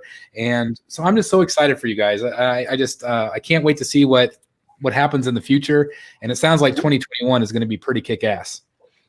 Yeah, the rest of this year, you know, knock on wood, is going to be great. And next year, there's going to be a lot of stuff that I think you guys are going to love. But, you know, you know, I cannot thank you guys enough for the support. If you told me 7 years ago that I'd be here now still doing this kind of stuff, it's pretty crazy, you know. And there have been so many crazy things and just wonderful experiences. And my first Comic-Con, I'll never forget. And, you know, just but really, you know, I wouldn't be honest if I didn't say you know, it was time to breathe some fresh air into Tweeterhead, right? And that's really kind of where we're going. And I didn't luck out just with Dave, but I lucked out with somebody else, and then some other helpers, and it's just you know, it's just a very, very, very new world that everyone's still going to be a part of. But yeah, I couldn't be more excited. That's awesome. I'm stoked too, and yeah, it's awesome being able to consider Chad a friend. And whenever I call my boss, I'm not your boss, we're coworkers. I'm like, all right, that's cool. You know, it's just it's fun being a part of something that's it was great. I learned a lot at Sideshow, but it's cool to be part of a smaller operations where we have a lot more dexterity, in terms of we can just shift gears and change things. And you know, if Chad and I are starting something, we're not feeling this, we can just, you know. We just we can shift gears if we feel we need to, which makes it. We did that, which we'll talk about it eventually, I'm sure. But you know, we worked on something, we got really, really far, and then it was it just was not feeling right to either one of us. Yeah. And it was you know, is it worth it to do the best representation of a character that might not get a second, or to just keep pushing from where we are here? And it's you know, inevitably you're maybe you lose a little bit of money in the long run, but really, you're going to have a piece people freaking love. So yeah, go ahead. I was going to say I forgot what interview it was. It was with Brad Bird, who directed Iron Giant and The Incredibles. One of my favorite directors ever. I was watching an interview with him, or I think it might have been a documentary, but he said something because he's known to kind of put a lot of scrutiny onto his films, kind of like James Cameron and some of these other great filmmakers. And Brad, I forgot exactly the wording of the quote, but he's kind of we could choose to not fix this now and make it easier on ourselves and regret it for the rest of our lives, or we can make it more difficult now, change it now, and go through that now, and then be proud of it for the rest of our lives, hopefully. Something like that. And it was cool because, you know, with Chad, it's that's in him all the time. And, you know, there's other companies that almost any other company, unless they're like literally a mom and pop shop, you can't do that because it's such a, like, there's so many other people that rely on you. And for us, it's kind of like we have that ability to kind of like up to the last second go, is this, we might have shown it to a friend or shown it to someone else. And there's something they say that you just didn't see, you didn't notice. And you're like, damn, and there's someone that I like trust implicitly. And it's like, sometimes I'm so afraid to show like him what I'm working on. Cause it's just like, you get the absolute no punches pulled. And there have been times that I'll show this person something and I'm just like, oh, like that is not the response I was looking for. Right. But it's helpful because it's like, that person's got the finger on the pulse and it's like, you do need that feedback. Right. And you need to get that honest feedback that someone's going to tell you, if this sucks, you need to fix this before you release it. But David and I, the one thing we share is that we're both kind of like, what do you think of this? Wouldn't it have been better if, like, just always like noodle, even after something is out and you guys have had it for 2 years, I'll still look at it and think, oh, I wish I had moved this hair over a little bit. The cool thing too is work with Chad. Like sometimes we won't agree on stuff. We kind of like, we have an honest discussion about like why something's not working for him or why I think something's not working. And so long as we know, like Chad can make the final call, or if it's a project I'm responsible for, Chad will say, dude, I don't agree, but I totally trust you in this one circumstance. Maybe I'm not seeing it. And a lot of times when we show some of these people we trust too, they might say something, we're like, dude, we don't agree with that. Like it's always up to us to kind of like vet and, hopefully make the best decision for the project. And that's the most important thing, is what's best for this project. Sometimes it's our gut. Sometimes it's the masses that be, or the licensor, they're like, no, you can't do that. Yeah. Dang, Yeah. Well, bottom line, I'm always impressed with you guys being able to take some risk, like you said, where some of the other bigger companies maybe couldn't. And that only benefits the collectors that are wanting these characters that, people have been begging for so long. And, I know sometimes those risks don't always pay off. We've talked about that with Chad before, but, just the fact that you're willing to do that in a lot of pieces, it just means a lot to the fans. So thank you guys. Can I ask you guys some questions then? Like, what are your top 3, like, you don't think anyone, like maybe only Tweeterhead can make it? Like, do you guys have like a top 3, each of you guys, where you're like, oh my God, like my wish list item? I got one. Cool. No promises, but I'm taking notes. No promises, but I'm going to throw out Clayface. You're singing my tune, my friend. I love Clayface. So I'm a super nerd. I write my own like little fan scripts. Like, if I could make a movie, what would I do? Not like full scripts, just like my Clayface is in my first Batman movie. I want like animated. I want like animated look with the yellow teeth and like the kind of like the mud going, pulling from his mouth with maybe like a mallet or something, just anything. Did you see Raphael Grassetti did all those animated stuff? His Clayface was chef's kiss perfection. Yeah, yes, it was. I featured him on my channel, and now it's really cool because he has his first DC cover, which I believe Dan ordered, right, Dan? What's that? Didn't you order Raph Grassetti's cover? Oh yeah, his first DC cover, yeah. The Batman one. Throwing something out there is Chris, with Clayface, like, would you be cool if he was like part of another villain's base, maybe, or no? I just want a Clayface. I don't care what it is.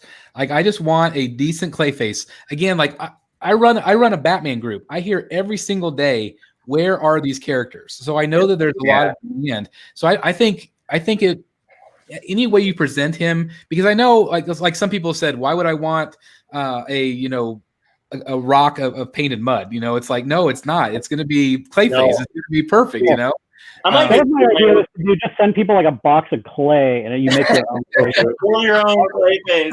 Like Mr. Potato Head. Yeah. Chris, what are your other 2 though? Like, what besides Clayface? Give me a minute to think. You guys throw out something. Dan, I would like to see, or Jeff? No, go ahead. I think Tweeterhead should have done this years ago. I would love to see the Robot, Dr. Smith, and Will Robinson from Lost in Space TV show. Yep.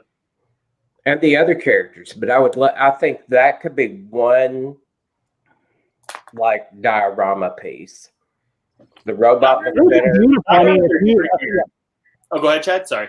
I was just saying that those would be beautiful pieces. Like, I don't have anything, They're like, so colorful. If you get Yeah. to season 3, when they had the new costumes and everything was like Technicolor. Well, the bases, I mean, they were TV. supposed to be on like a planet, but the bases had like glitter all over the place, and they were Yeah. pink and purple and green. Like that is when they took that into, like you just said, like super Technicolor. And then you think about all of the Verna, the robot woman. You know, she had like the big, looked like cones on her head. Yeah. She was all silver faced. Or it was, I think her name was Verna. And then you have Michael Rennie, the keeper. Cool. So you're a big Lost in Space fan, I take it, right? Yeah. Well, yeah, I'm old, so Yeah. that was Yeah, like a Lost in big Space, show I when mean, I was a Their kid. uniforms were so colorful. Like they'd be beautiful pieces. They really would, you know? What about I got my number 2, all right. penguin. Sweet. I want a penguin, and here's my vision. I think of like old I'll be school, right like back, you guys. what? No. I'll be No, right back. Okay, that's all right. So like it'd be really cool to have like a pose where he's like kind of like squatted down where he's got the umbrella open in front of him. Like a machine gun. Yeah. Like the machine gun getting ready to fire, like even maybe like a fire burst coming off the front. And it doesn't have to be like cartoony penguin. It could be like more like modern mare penguin or something, but it would be really cool to have that. It'd be real dynamic. And it, again, people have asked for penguin for so long. I think it'd be phenomenal. Yeah, Maybe have I have talks with Chad all the time about like ranking the Bat rogues in terms of like, because I think like between like Two-Face, Penguin, and Riddler, I would say those are like the 3 that always come up in terms of like the people that aren't the cool monsters or hot chicks or whatever. Like which would you do, like gun to your head, which one would you do first, kind of thing. And we always have discussions about that. So it seems like every week it changes based on like who we talk to, and you know everyone has a different opinion. So it's cool. Yeah. The other one that always comes up is on like almost like 1 or 2 or 3. Surprisingly, like except for Riddler, obviously, but Ra's al Ghul comes up a lot. Yep. Yeah. No, he really want a Ra's, and I think that would be really well done too. There's only one. Like I have my Diamond Select animated series bust over here, and that's really the only one I could think of. That's how I would probably approach him, as like a hyper realistic version of the animated show. He's another one of those guys that's like, it'd be tricky because his face is so part of that. Otherwise, he's just like a dude. You know what I mean? Yeah, it's like you gotta get that face right. You know? But I mean, the base is a given. You know, having the pit. You know, having, or even having him like halfway coming out or something would be different. You know, just something that I think people really want him a lot. It's cool, man. What about Taylor? I'm shocked nobody's done Taylor before. Or not that many. Talia? Yeah, Talia. Oh yeah. Well, sorry. Yeah. Yeah, and that would be cool. Maybe that could be, having her as a combo set or something. That'd be neat. Yeah, well, we need an Alfred, Dave. Oh Yeah. We need Alfred. So you could do Talia and Ray together. we were talking one character left of Alfred. We were like Chad and I were talking Commissioner Gordon at one point, like just tossing out ideas of like who would be cool. Nothing's on the calendar, but just kind of like Commissioner Gordon came up with Alfred because I love Alfred. That signal. The hard thing with both those guys too is like which version, like how do you make Alfred like not just a dude as a butler? You know, it's like how do you make him feel like this is Alfred? This is like Batman friend and family member. Have the cowl or have the cape over his arm. But then like whose head, like what version of his head do you do? Or maybe you do swap outs. We do here's realistic animated. Here's this other like. See, now you're talking. Yeah. You get it. Weird. Exactly what the fans are wanting here. You know exactly what. And like somebody mentioned Jim Gordon, everybody wants a bat signal with him standing there with a fedora hat, cape, or the coat billowing in the wind, maybe a cigarette or something with the smoke coming off of it. People want that. Like it's just the fact that he has not been done is incredible to me.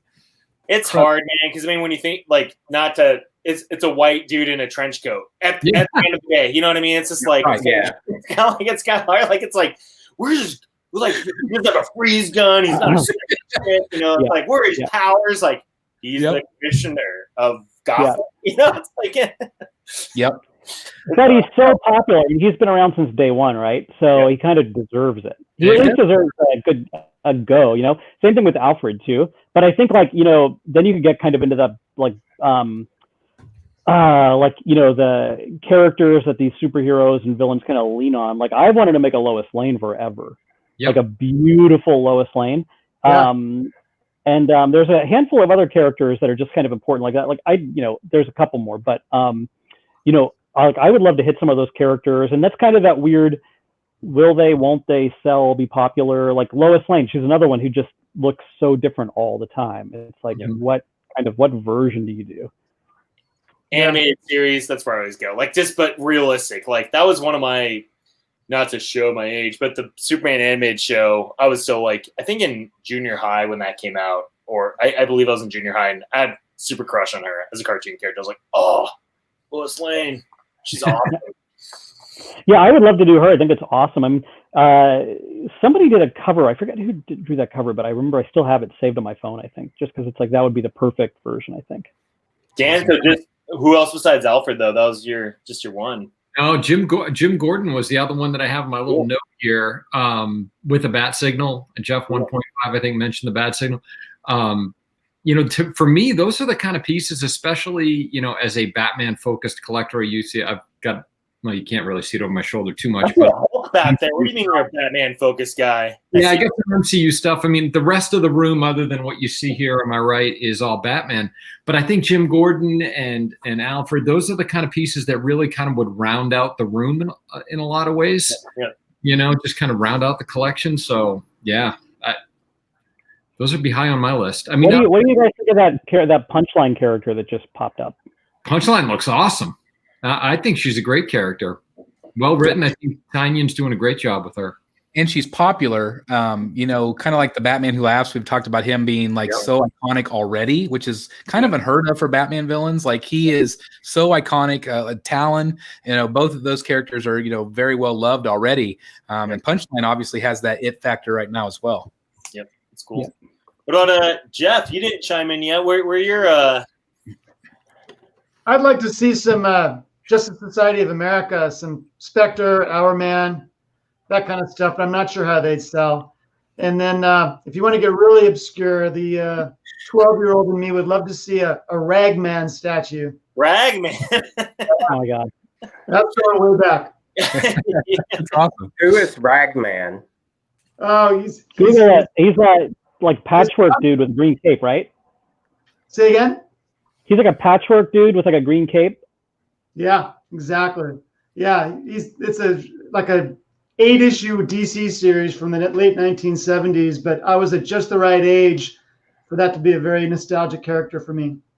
That's awesome, man. So he was like a Batman villain, right? Huh? He was a Batman villain, I think, right, Jeff, or no? He might have become one eventually, but no, he was a superhero originally. Okay. That's cool. That's cool about JSA, man. Are you excited for the Black Adam movie and him, like the JSA being like the antagonist or whatever, you know? Yeah, I mean, I loved seeing them in Stargirl. Yeah. You know, that was really fun. Those scenes were great. So, or even Jay Garrick on The Flash. It's really fun to see those characters again. Yeah, that's cool, man. Yeah, I would love to. He's not on the slate, so don't get excited. But like, I can actually see like Dr. Fate like in my head, like a beautiful Dr. Fate.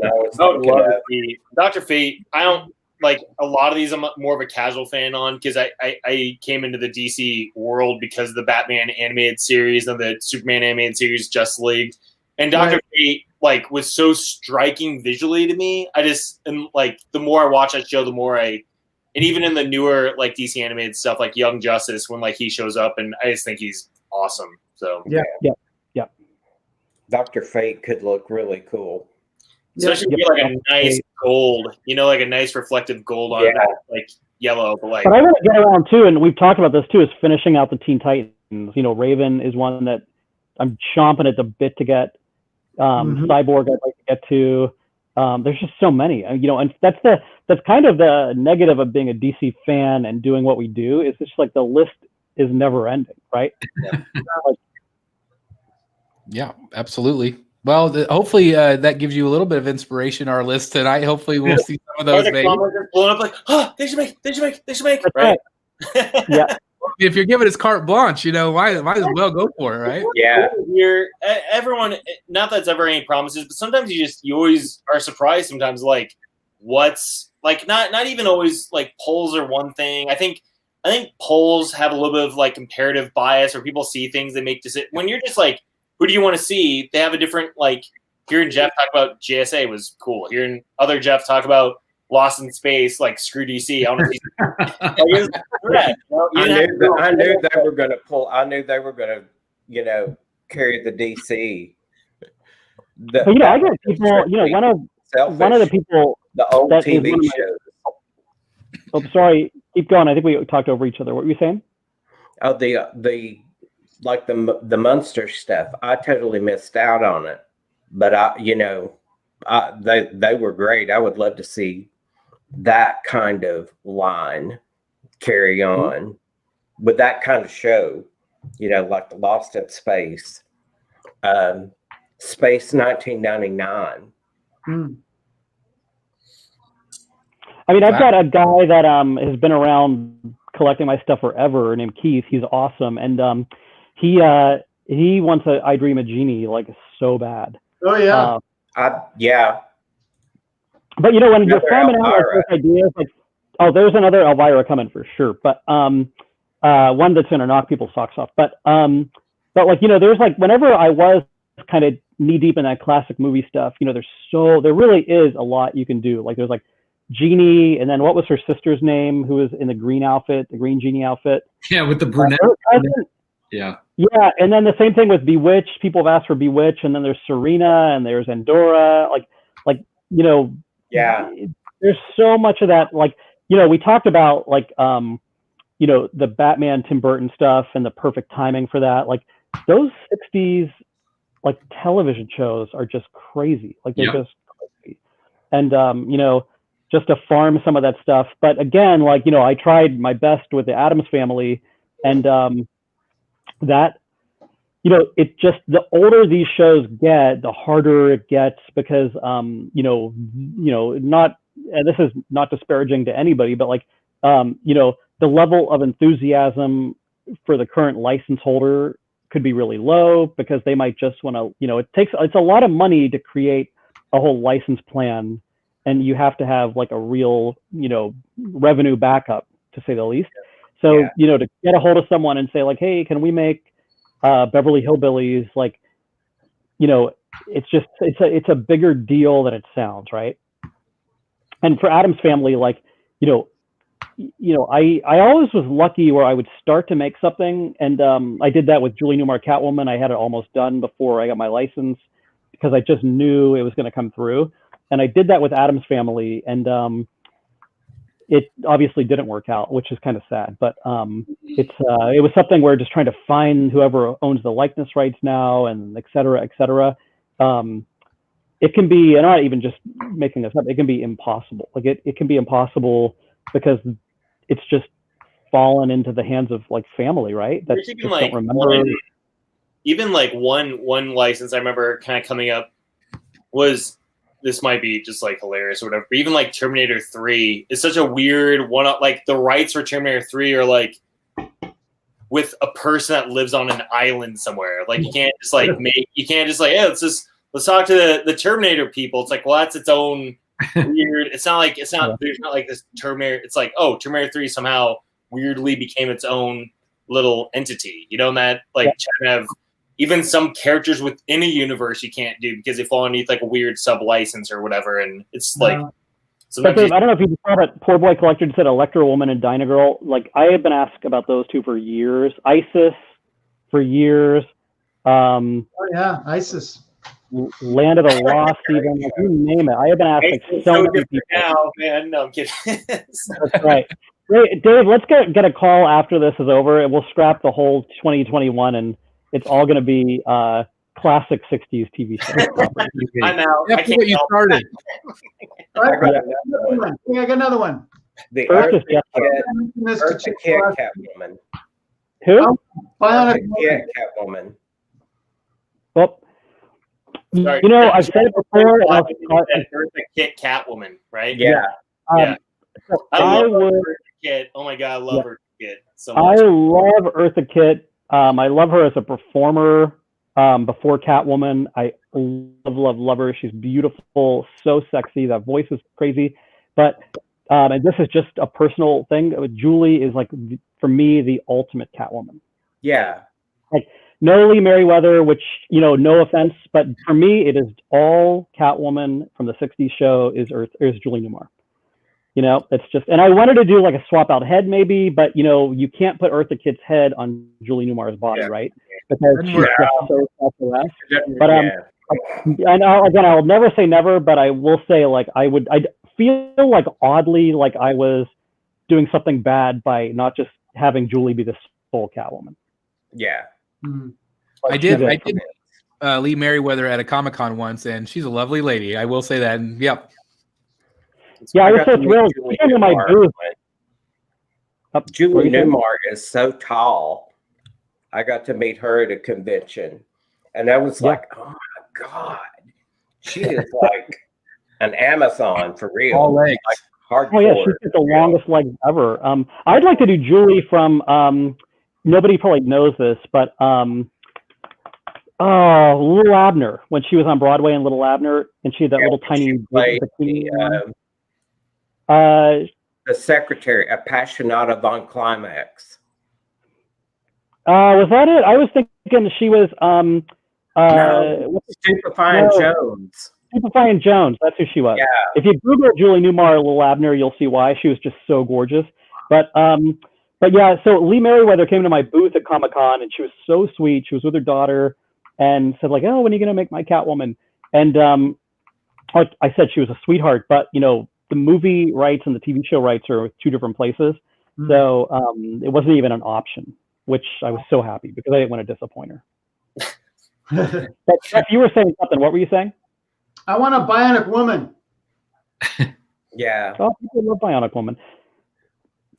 Again, it's the 13, 14-year-old in me that really thought Lindsay Wagner was awesome in the Bionic Woman. Yeah. Well, please, I'm the one who's made 4 Linda Carter Wonder Woman so far, and there's more on the horizon. So it's like that's my kind of thing. Her is Wonder Woman though.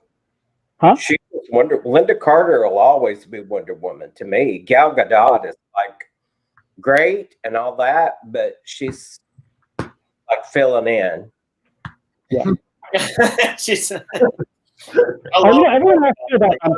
I was like being the different aged person in the room. I'll just say, but I didn't really have a wonder. Like being born in the '80s, raised in the '80s and '90s, it's kind of like I totally miss a lot of like the more classic stuff, and I never had one like again like my Batman. I think my Joker is probably like Jack Nicholson for sure, and then the animated one is like animated Joker, animated Batman, animated everyone is like my version of everything. So Wonder Woman was weird for me too because it was always like the animated version of Wonder Woman was Wonder Woman to me until Adam Hughes was doing covers, and then that became Wonder Woman for me. And now Gal Gadot is she didn't when they first cast her, I was kind of like on the same. I'm like she doesn't make sense. She's kind of like I wanted like a more muscular one, but then when that first trailer came out for Batman vs Superman, they show her like just.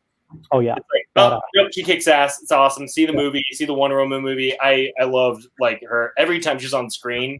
I just felt like she embodied it for me, even though I know it's not for everyone. So beautiful. I mean, she is beyond beautiful. So I mean, like I always say, like with Linda Carter Wonder Woman, it was perfect casting. Like the voice, the look, the legs, like the eyes, the beautiful icy blue eyes, the black hair. Like it was so perfect. Like. They just couldn't recast it. Like there's been no one in decades to do it. But I think Gal Gadot, man, she is, like you just said, when she's on screen, she steals the attention from everybody else on screen. I think she's a perfect Wonder Woman. I'm glad that they didn't try to reinvent the Linda Carter Wonder Woman because I think that was kind of like the mistake with, and I feel so bad because I think Brandon Routh was awesome as a Superman, but I thought it was a little bit of to try and recapture Christopher Reeve. It's like, let Christopher Reeve be Christopher Reeve and bring in Brandon Routh as like his own new Superman. And I feel like he just like there's a missed opportunity for him to be like a really awesome star. I love Henry Cavill as a Superman. And I feel like that was smart. Make him his own Superman, make Gal her own Wonder Woman. Don't try and like recreate Linda Carter. That's just like living in a different shadow. It's unfair to everyone and everything. It's like, I don't know. Yeah. Yep, 100%. Oh well, I guys. still want Nicolas Cage Superman though. I still want to see that. You know. I watched the documentary about that. That was terrifying. Long hair, Nicolas Cage. Whenever there. Superman. Eye-level haircut. Somebody did ask you earlier, what conditioner do you use? This is the second time. Like whenever I'm on, like I got like weirdly like not actually reprimanded, but I got like a lot of crap when I was at Sideshow when people started asking about my hair. I'm like, I just like normal shampoo. I'm like the guy that's like, there's a joke, like a meme that went around where it showed like girls going to the, getting like this shampoo, this conditioner, this whatever. There's a guy. It's like shampoo, conditioner, body wash, dish soap, and gasoline. Like that's like. Yeah, that just reminded me. I don't know why, but did you pose for the Logan premium format? The Daniel Bell one, the newer one. Yes. Oh, I didn't. I did a lot of post studies way back in the day, and there's some. I just every time I think of you when I see that statue. I'm flattered. So yeah. I just wondered if you if you post for that, because I'm like, I mean, Daniel Bell has gone on the record saying he has a crush on me, so it would make sense. There you go, right? To capture this beautiful face in a Logan. It's weird because I have sideburns. I mean, I'm kind of like letting my beard. COVID hair right now. I always get my hair cut right before Comic-Con. There's no Comic-Cons. I'm just like letting it go. But man, a lot of times at Comic-Con, I go around, my hair is kind of like up and big, and people be like, "You look like Wolverine," except I'm like 6'3" and skinny. I'm like not like, well, shorter and actually buff maybe. But I'm flattered. Well, that's awesome. I'll be your Wolverine. Thanks. Oh, that's awesome. Well, we've kept you guys for about 2 hours now. I thank you guys so very much for being on. It really means the world to me, and congratulations to you guys. And again, like I said earlier, I'm so excited for you guys for the future. And again, just thank you for coming on. Thank you guys.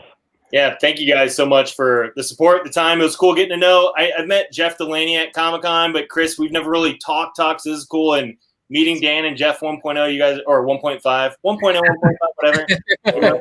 You guys are really cool. It was fun, like getting to know you guys even a little bit before the show and everything. So yeah, likewise. Looking forward to talking to you again. Have you guys on again? Yeah. Okay.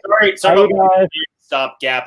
I have another thing I have to go to, but next time we can just go as long as you want to go. We'll see who stays up the latest. All right, that sounds good. I like that. Yeah. We'll do a marathon. Right? Yeah. That's right. We'll have you on when there's a less stacked show. I promise. Yeah. No, that's awesome. Right. I promise. Well, thank you guys. See you guys. Thank you. Bye. Bye-bye. All right, so let's see. We are ready to go on over to the Prime 1 stream. I know a lot of people have been commenting, and I've been kind of sneaking back and forth myself. But there is some amazing things that you guys are about ready to see, so let's get to it, okay? Let's get to it. All right, so I'm going to make sure that banner is off. I'll be back in just a second. Okay. I gotta take a break. So much good here, guys. All right, let's see if you guys can see. Can you guys see my screen here? Yes, sir. Yep. Okay, here we go. Here's the first reveal from the DC stuff. Here we go. So I don't have the audio going, but we'll just make our comments here as we go. But right off the bat, here we go. What? This is a 1/3 scale Arkham City. Wow. Batman. Looks incredible. What do you guys think here? Looks really good. Looks good. Are you guys surprised that they're not finished maybe with this line? Yes. Yeah. Like really surprised. Holy cow. And this, I'm going to spoil it here. This is not the only one. What? I know. I am freaking out myself. But I think he looks really great. Yeah. Definitely that, more Arkham City look. Here you can see the two of them side by side. This is the new spokesperson for Prime 1. I've been talking to him off and on the last couple months. I know he's very excited to be working for Prime 1. He's a fan himself. But here we get a Arkham Knight promo. So this is interesting here. Oh, they're just showing that piece. So I can't believe that they are revisiting these pieces. Obviously, they realized how popular they are. Yeah. Wow. I know that this event is kind of like, Prime One has a new logo, and this was kind of their relaunch. And to me, this is kind of what put Prime One on the map. Yep. These pieces. I mean, obviously the Transformers pieces were very popular to begin with. Gosh, that'd be amazing if we can get an Arkham Knight Ivy. But I don't know. I'm just really surprised. This is really cool. I'm shocked. I can't believe they're making that. I am too. It looks like it. Which one is this? This is Arkham City. Okay. I love the base. Base is cool. It's very similar to the Catwoman base, which actually they're showing right here with the 3 heads. It's funny they just showed that, but very reminiscent. Man, this is awesome. Man, I got to rethink now. I wonder if I should get a city. I passed on the Arkham Origins because I already have Arkham Knight. He looks real slender too.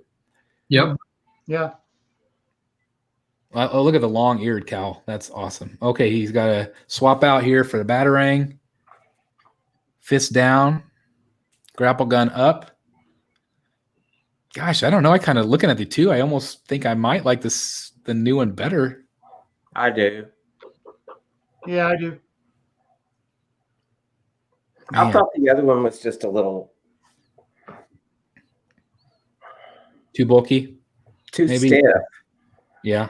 Yeah. I mean, it's just stiff. Okay, wait till you see this, guys. What are we doing here? This is insane. Here we go. What? This is I saw so insane. I know. it's pretty crazy. It's pretty crazy. All of this is really crazy. They're just this is crazy. Okay. What? So Yeah. this is Harley Quinn. What? Y'all are going to be Arkham City, canceling Arkham the City Harley Quinn. Oh my God. All right. I can Look at take that. all the money right now. Look at that. I'm buying this one. All the There you money. go. I'm Y'all buying going to make it rain in Japan. God. It's awesome. Oh, they just made my night. Yeah, this gives me goosebumps right here. Wow. I love the Arkham City costume. Oh my God. Me too. And it's like a throne piece. Harley on throne. Yep. Is that 1/3? 1/3. Oh But my this God. looks kind of similar-ish to one of the suits they've shown Margot Robbie have Yeah. Yep. with the Very pants. I don't know about the That looks amazing. Amazing. I wonder if we'll get some different head sculpts. Wow. I bet. Oh my God, that looked phenomenal. I love the Batman. Yeah, 1/3. You could tell it's 1/3 right there. Right. Oh That's my God. killer. Yeah, $2,000. Let's hope not. I hope not. I just paid for the other, or I pre-ordered the comic book one. I got the my deluxe converted. Now you Does the chance- Oh, look at the bottle down here. The spilled like whiskey bottle down there. Oh my God. That looks awesome. Absolutely phenomenal. Oh, and Prime One's never done something like this. Look at the size of that base. That's huge. Oh my God, it's massive. That is awesome. So Dan, this Wow. one, if you had to choose this one or the samurai one, which would you go with? Oh, they're so different. I know. Don't make him choose. You'll break his brain. Yeah, you are. You're hurting my head right now, Chris. I know. I don't think it's a contest to me. I'm not a samurai fan. They're so different. This is this is iconic. I mean, if you told me I could only have one left in the collection, Yep. to me, I think you have to go with something like this. Oh, look at the Batarang. Oh my God. Well, But Chris, that said, I cannot wait for that samurai piece to land. I know. They're both so good. So this is very reminiscent of the other piece. It's got that same kind of Jack in the Box. This one's a little bit more cartoony. But man, I love the tie up in the back of the chair, like her outfit. yeah. It matches because the back of her outfit has that same thing. Chris, are they giving any indications on timing for these? Like, is this just kind of sometime in 21, or do you know?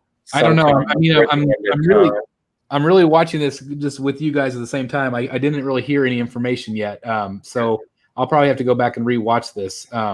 But it's just incredible. I would assume that these will probably be up for pre-order within the next maybe 6 months ish. Right. And I'm assuming since this is a brand relaunch, that they're going to be more eager to get stuff out, pre-ordered, and then out to customers. This looks unbelievable. The 2.5 year wait, oh, look at that. Look at that. I mean, that's just crazy. Oh, I might might lose the hype once it gets to be a couple of years. It's like, I don't know that I really want it. Exactly. I ordered. I looked at my Poison Ivy. It's finally shipping. I ordered that in 2018. Yeah. Wow. Like, think about that.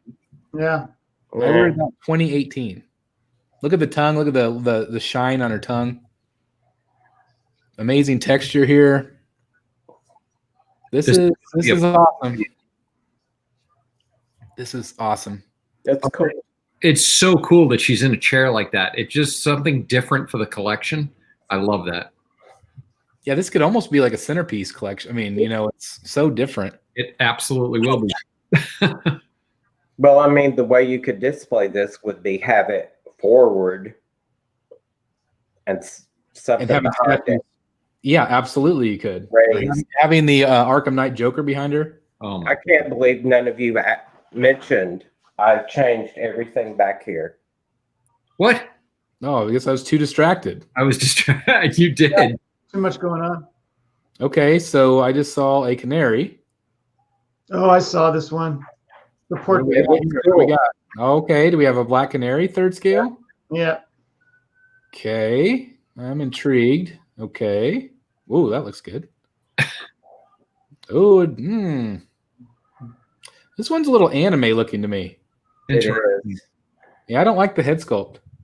I wonder if Art germ, isn't it? it's an art germ. Oh, it is art germ. That's why it's more. Oh, I like that one Wow, better. there it is. Yep. Yeah, that's better. That looks That's better. Looks pretty good to me. Not doing the mask. Yeah, definitely looks comic book like. It's got a nice pose. So this one's going to go well with the Supergirl, I think. Like that kind of style. It's probably coming from that same. Oh, and it even has the clouds. Or it's like the clouds. It has a canary. It sure does. It's probably going to look good with the next one you're about to show. Oh, I haven't seen this yet either. I don't know. Yeah, it looks We cool. saw a couple. It's pretty. Okay, so I'm kind of iffy on the Black Canary. It wouldn't be one that I would. Oh, here we got Wonder Woman. What are we doing? This looks pretty. Yep. Okay, let's see what we got with Wonder Woman. This is probably the one they teased, right? Yeah. The little teaser. And this one, I can't remember what this was. Was this from a video game? I think this is another Cover. art germ. Oh, another art germ. So he's doing a line with them. So this is going to be a little bit more animated looking, maybe. Oh, the suit looks good. It's got cloth fabric. Oh, good face. Yep. Oh, rebirth. This is pretty awesome. Look, and the base mask is canary. Yep. It's got that same look. Isn't the Supergirl art germ as well? Yeah. Okay, so all three of them. Is Mira art germ? Is who? Mira? Yeah. Is it? Yeah, I think it is. So that's I did not like that one at all. Hmm. But this is beautiful. Look at that. Good. That angle's really nice. Yeah, that portrait is beautiful. Yeah. So this is at 1/3 scale. Wow, that's really nice. I was not expecting to like this one as much. Wow. Body looks amazing. It does. And that face is really well done. I like it. Look at that. That's really great. I think it's one of Prime One's best faces. Okay, well, I'm intrigued by that one. That one's, again, it probably wouldn't be one I'd buy, but I'm really happy for collectors. Man, it's beautiful. Okay, what do we got next? We got more DC. Oh, metal. Here we go, Dan. Good Lord. Here we go. Yeah. You might as well strap yourself in. Oh, Yeah. my God. Jeff already knows. Okay, so we know this one. Beautiful piece. Oh, did I just see red? I opened the window while we were, and I saw it, and it's like, oh shit. Oh, I just saw a red statue. Oh shit, he said. Let's see what we got here. Yeah, you're gonna think, oh shit. Okay, so we got two from the Dark Knight. Okay, we got Batman Who Laughs, and we've got the Drowned, who I know Dan really would like to get.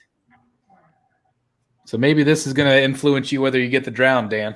Oh, Yeah, it's gonna tempt you. Okay, there's Drowned. Put your seatbelts on. Yeah. Oh boy. really? Holy You might want to make sure your neck is secure. Gosh. Okay. Oh man, we're gonna strap Dan down. Oh, here we go. This is new. Whoa. Oh man. Who is this? Whoa. Oh my God, Merciless! Holy crap! Look at the size of him. Don't come up from the chair yet. How Oh my freaking gosh. big is that statue? It's massive. Look at that. God, look how bulky he is. Oh, What? you get two? More than two. More oh my than God. two. Look at this one. Okay, this is Dawnbreaker. Oh my God! Look at the head sculpt on him. Look at that. Look at that! Holy Oh, that's awesome. Look at You're gonna that. have to go change your pants. Oh my God. Oh Jesus! Oh, look at the bats. This is fantastic. Oh, I think I'm going to like this one. This isn't the money shot. Oh my God! Yeah, look how good he looks. Oh, look at the angle. Oh, look at the skull. That's awesome. All right, imagine how big this base is. Oh, look at that. Wow. Oh, who's this? What? Who is that? Just Superman from Metal? From metal. Holy shit! Look how Yeah. big he is. What? Oh, look at the detail on him. Look at the base. I can't believe they're making that. Wow. Some people are going to be talking to the wife about getting rid of the craft room. Yeah. Yeah. You're gonna need a whole nother room. There goes Dan's MCU stuff. Yeah. Right. Yes, that was the death nail right there. Right there. Wow. Wow. I can't believe there's so many from that line. Yeah. Well, we've been asking for details about lines. Like we like to know what's coming. There they Oh all my are. God, look at them all together. Oh my God. I wonder if they'll show it in the light so we can see it. Yeah. Oh my God, Dan, look at this. Oh, turn on the light. There we go. Oh, wow. God. Are you serious? God, look how big that guy is. He is big. I love Red Death. That thing is huge. Did you see the base with the skulls kind of flaring out? Yeah. Oh my gosh. That is one of the coolest bases I've seen. We know how much we love that one. Wow. This could be your ultimate epic display, Dan. Wow. God, I love that. That's really cool. And I'm so glad that I'm not collecting the rest of this line because that's going to save me a lot of money, but poor Dan's wallet. Oh, thank God. But I'm getting that Harley, no doubt about it. Don't worry, Chris. There's more coming for you. Oh, no. Yeah. Oh, I'm excited, but I'm not excited. Y'all gonna need this neck pillow. So Oh, how many people are still with us right now watching? 105. 105. Thank you guys for sticking with us. Thank you very much. I know a lot of you waited to do this with us, so thank you very much. Man, look at that base. I love that base. That is incredible. Oh, that is one of the coolest Prime 1 bases I've ever seen. Look at the way the red swipes up from the back. I like the base better than the statue. That's crazy. Holy shit. But look at the detail. That's a great character, though. Oh, and they're not even showing swap outs. Imagine the swap outs. Yeah. Gosh. Well, congratulations to any metal fan. I hope these are like 2 years out. They've got to be, right? But Right. this is like the equivalent of that Justice League line. Yeah. You know, having so many. But oh my God, I mean, when have they done that where they've shown all of them except for that Justice League line? They've never done it where they showed a whole bunch at the same time. Right. You know, like the Arkham line, they would show a piece or two, maybe. Yeah, but we've been talking for months now about how dormant Prime 1 is. You know? Well, this is why. That was crazy. This is why. Batman Who Laughs is an enormous piece, and he is the Dwarf. Yeah. Yeah, he's dwarfed by the others. Yeah. Which is insane. You're Even gonna make it start. Don't worry about shelves. You're gonna have to just Oh, yeah. start buying dining room tables. Tables. Yeah. No, it's time to start Yeah. moving houses, Dan. we got to upgrade Wayne Manor North. I threatened to build a room onto the house, and my wife said, "Yeah, okay." Oh, Don't dare me. You threatened it? I'll do it. now was she saying that sarcastically, or did she say, "Yeah, really do it"? No, she meant it. Oh my gosh, that's exciting! Yeah. Oh man, I tell you, that looks really good altogether. The colors. The drowned one is still probably second behind Batman Who Laughs to me because of that octopus base. The yeah, base, it's a yeah. cool base. So Dan, I know you've been teetering on Drown. Does this make you pull the trigger? Oh, he fell over when they showed. He's over Yeah. there. In all honesty, right now it's a real space question, right? I mean, if you're just adding the Drown, that's one thing, but to add the others, it's like, okay, now I really have to do some space mapping, on this because. Well, do you like the other characters as much? They're definitely important to the story. So it's kind of cool that you're capturing, the leader of this group and his minions, right, so to speak. Yeah. So they're. What about what I like the other Batman with all the guns. What's his name again? The Grim Knight. Yeah, the Grim Knight. That's the one that I would buy. do that. Yeah, I would buy the Grim Knight. Well, you know the story behind that, right? No. Oh, maybe I think it's okay for me to say this. Prime One made a Grim Knight. They did? They made a Grim Knight, and they were going to reveal it at this event last year. Oh, And DC did not approve it. you're kidding. And it may have been because there were a lot of school shootings around that time. This is just me hypothesizing, but Yeah. I don't think DC thought it was the right time to put out a statue of a character with that many guns, or their flagship character, Batman with all those guns. And so it has been canceled. It's Oh not my gosh. How did I not hear that story? Wow. What happened was Kelvin was on Facebook one night, and it was before this event. He was very excited about the piece, and he let some real small clue go. And he was very drunk.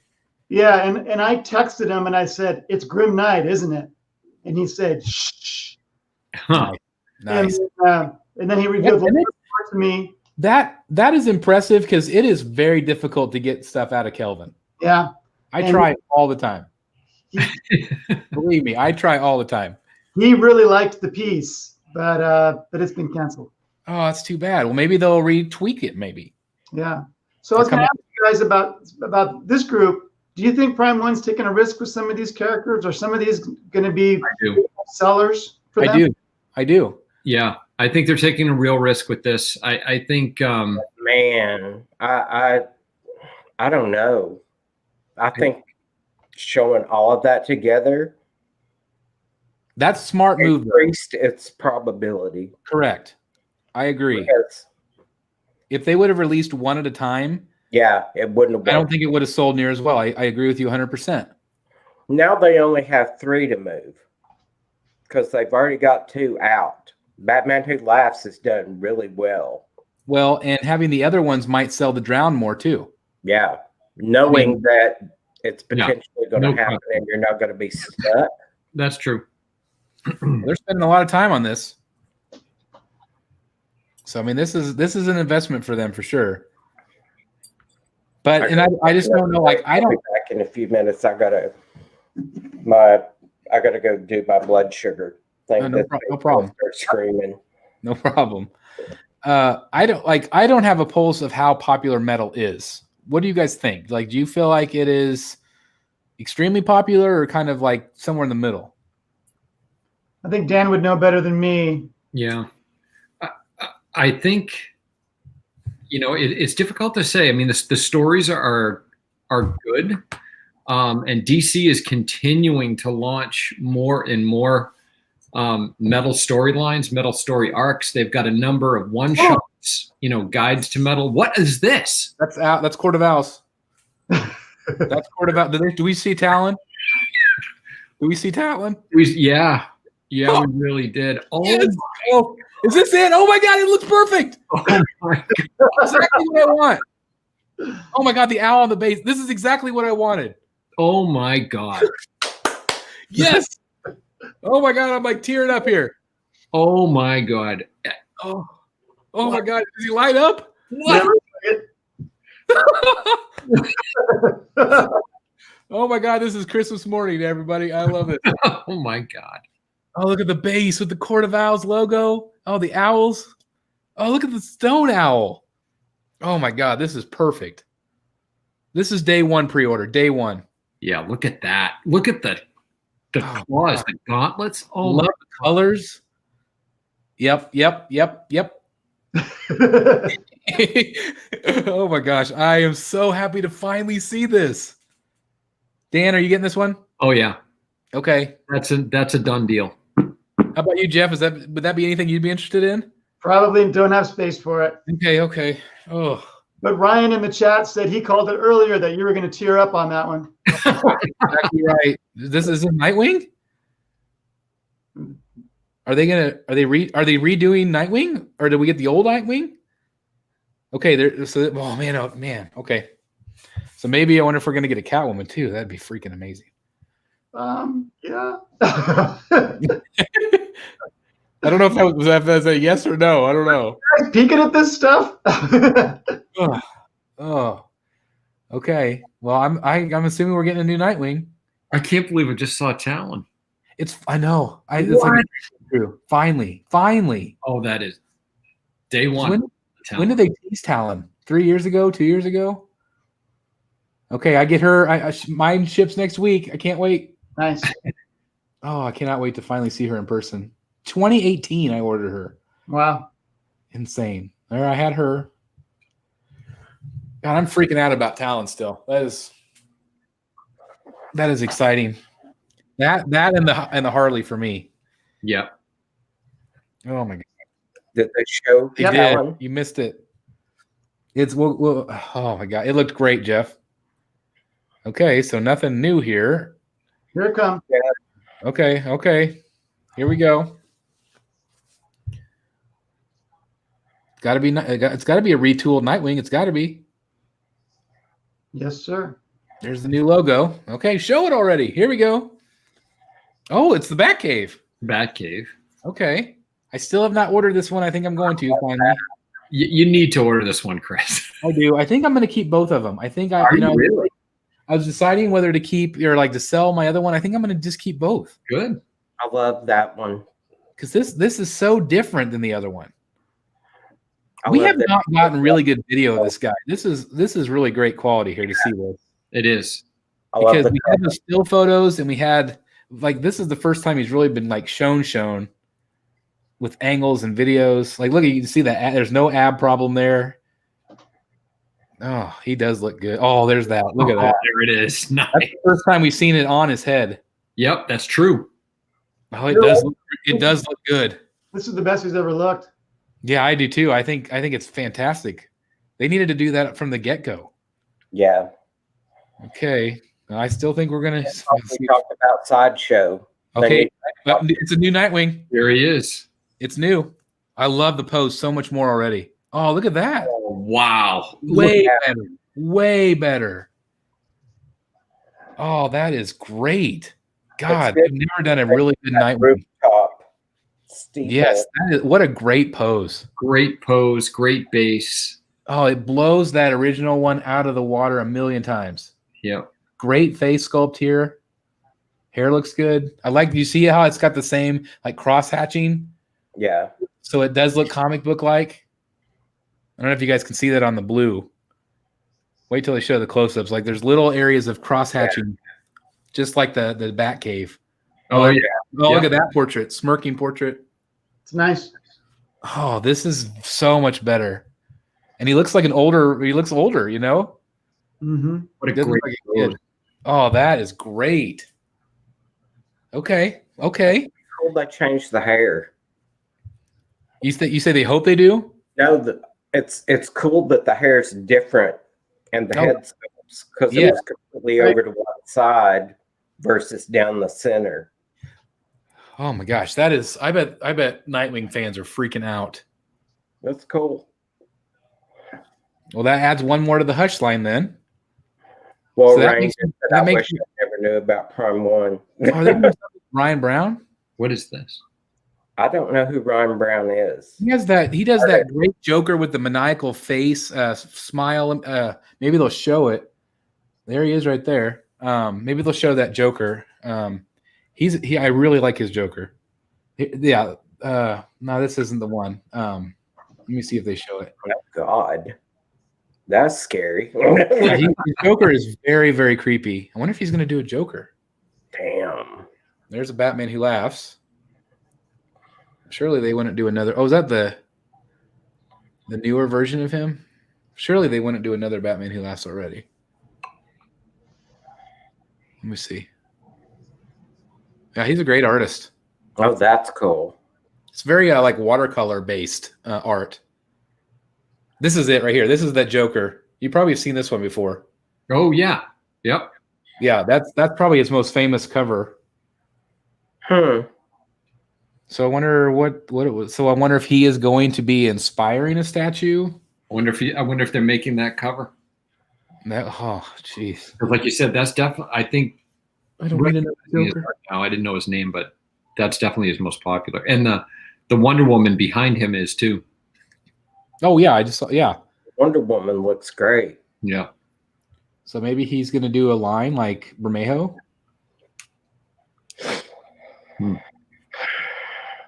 That's Okay. what it looks like So- in the whole 2020. Maybe no teaser. Maybe we'll get the teaser in 2021. Yeah. Okay. Well, I'm up for that. That's All right. okay. All right, George Jimenez. I'm not sure what that logo was. The fist.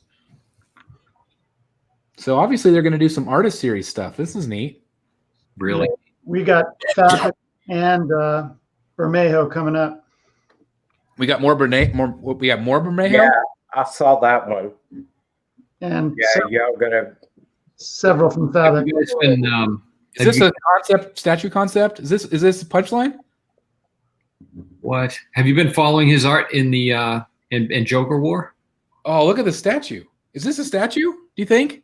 Is that going to be a statue? So he must have done the Robin and Super Sons. But look, they had Joker and Punchline together in one big statue. It's got to be a statue concept. Did you see that? Think about it. It's two pieces and it'd be like a big diorama. Oh man, we were just talking about Punchline with Tweeterhead. I go, if you're still watching, you better hurry. Yeah. Right. You got competition now, apparently. I want to see that concept again. Wow. Oh my God, how much would that cost? $3,000. Oh my gosh, we're getting into the ridiculous range right now. That's Yeah. You can buy a statue or a 2-year-old Kia. Oh my goodness, I want to see more of that concept. Oh, that was probably the only teaser. Not What just does that fist mean? punchline. Punchline. Okay, maybe we do get to see a little bit more of her. Again, real popular character right now. Wow. Great production quality on this stream too, huh? Yeah, Yep. it's great. Sure is. Well, it's Very, very not a stream. professional. It's not a stream. It is pre-taped. Oh, okay. I did find that out, which I was really glad. Sideshow needs to Oh my do gosh. it. Did you see Jason Fabok is one of the people on here? I saw his name earlier. Yep. Oh my God. Oh my God. This is overwhelming. It's more than one, too, from him. Yeah. What? You're going to need that other room. Yep. I'm going to need a new house.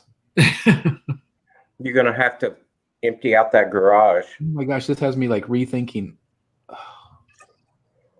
That's where I am, Chris. It really does. It causes you to rethink. It's like I don't have infinite space. You're going to want to brace yourself for this Is this one. Batman Beyond? Yeah. They're doing a Batman Beyond third scale? Mm-hmm. Wow. And where do you see the pose? I don't know this artist. Will Sliney? Slinley? I'm not familiar with him. Are you guys? Slinning. No. No, I'm not. No, but it's pretty killer.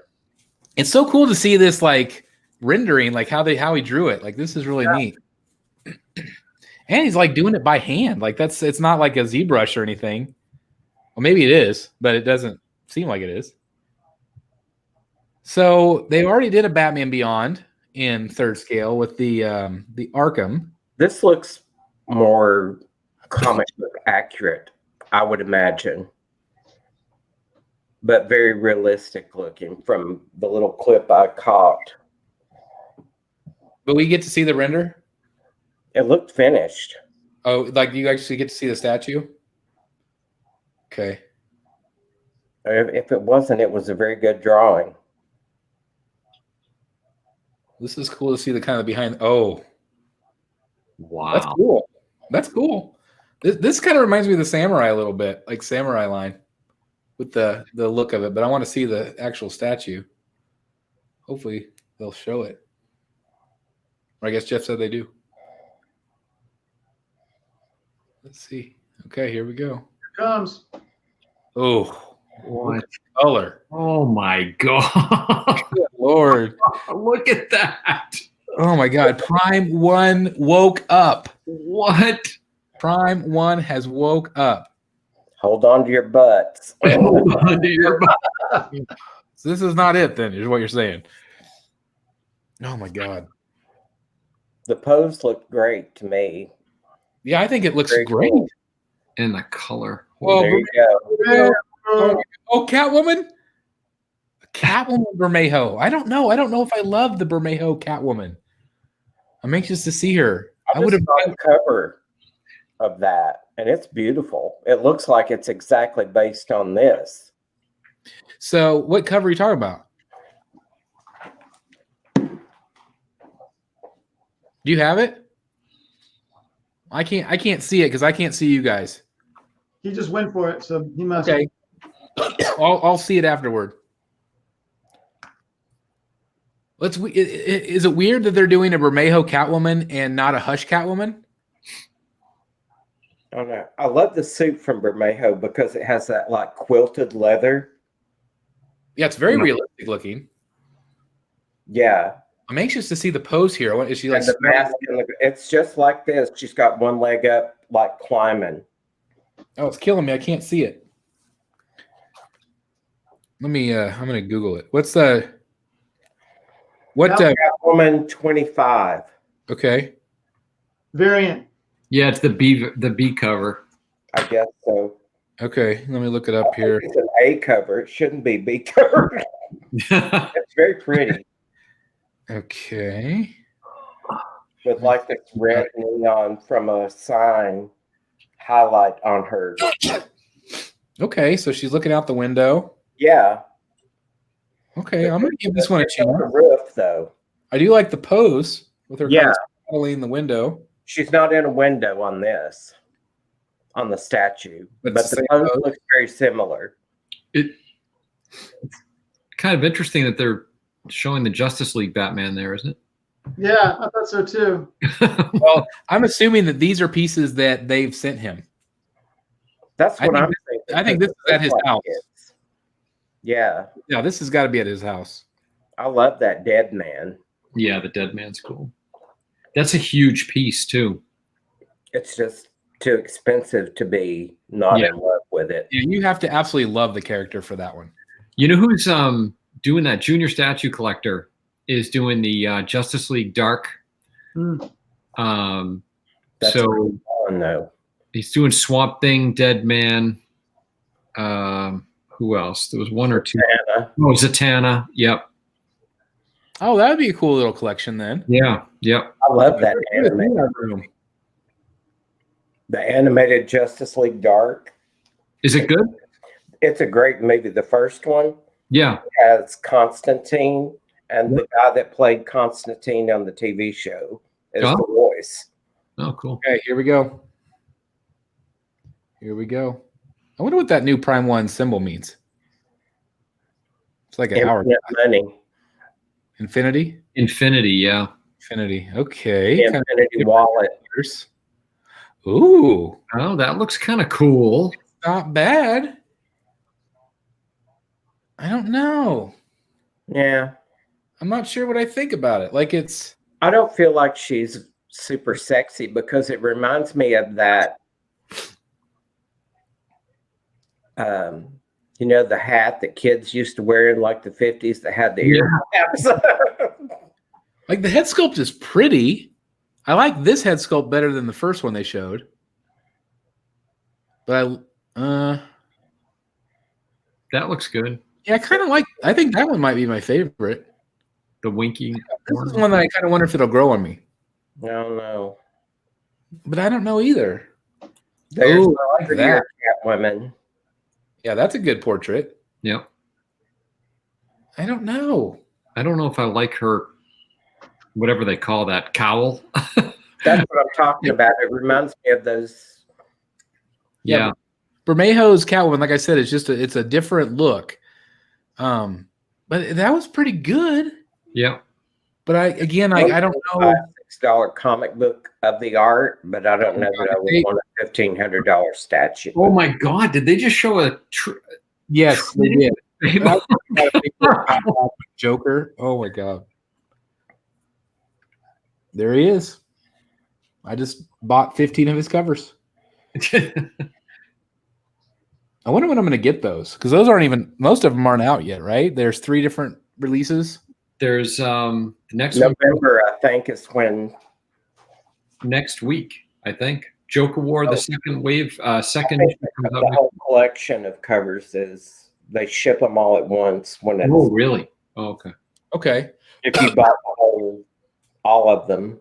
I'm not used to like ordering things and not getting them in for months. Like, well, except for statues, obviously, but like comics and stuff, I usually just get, within a couple of days. Yeah. So it's weird. Like, I feel like, am I actually going to get these or not? But okay. So this is obviously, they're going to do a Batman of him. I wonder if this is going to be that one with the cape super flared out. That's cool. He's got the Arkham Origins. Yeah. I love that Batman. He That collect- Arkham Origins. Oh my gosh. Is this going to be like a giant diorama? Looks like Is a this head. right here? Is this a statue right here? Yeah. Did you see that? That was Superman and Doomsday. Oh my gosh. Prime 1 is going berserko. Look at this. Wow. What?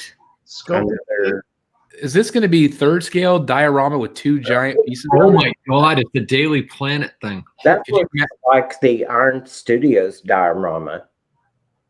How You know big the is first oh my one God. they did of Doomsday Superman? No, I don't know about the portrait. Show me the portrait. Yeah. It's very similar to that Iron Oh, that looks good. 6 scale. This has got to. Do you think this is quarter? I don't know. Or maybe it's what's that smaller scale they've done? 1/5. 1/5, It could be a 5th. like the Although back. that looks like 1/3 to me right I there. think that looks pretty good, Jeff. No. Yeah, Yeah. it looks pretty good to me. 1/3 scale of that would be insanely too big. Look at the hand coming up. But this is like the size of Bane. Yeah, Look at the footprint on the base. Oh my God. that's like madness. If that's 1/3 scale, like imagine how, I mean, that would be like the size of like the Batman versus the Dragon. Maybe even, oh, here we go again. Oh my God, we got another Wonder Woman. Good Lord, Prime 1 is going insane here. Insane. So surely this has got to be a different scale. It Yeah. has to be. They have to be. Who is she fighting? Like the 3-headed dragon that Hydra? No. I think, or something like that. Ooh, look at the pink goo. That's awesome. Let's see the portrait. I like that Joker. Oh, I don't know if they're going to show it. Yeah, it's kind of. Oh, it's the 2-headed dragon. No, it is 3-headed. Oh, it looks good. Yeah, It looks good. This is. I bet this has got to be quarter. Can they do quarter? They can't. Can Quarter. It's going to be a big piece. they? I don't know. I don't know if I don't like the head sculpt on this one as much as the other Wonder Woman. Right. she's got a lot of hair going on. Maybe it's another association with Sideshow, like the New 52 stuff. It could So be. It could be. Oh man, I can't wait to see the Batman one now. This is making me. I don't know. I think this is smaller scale. That looks pretty good. I don't know. Yeah. This Smaller this could be the scale of those 5th scale pieces. I think We have that. 128 people watching. Oh, that's awesome! Thank you guys for being here. If we get to 200, we're giving away a statue again, in addition to the other 2. Oh, here we go. Here we go. Look at this looks smaller scale to me. Yeah, look at the base. This has got to be that 1/5 scale line. It looks just like the others. Maybe I'm wrong. I don't know.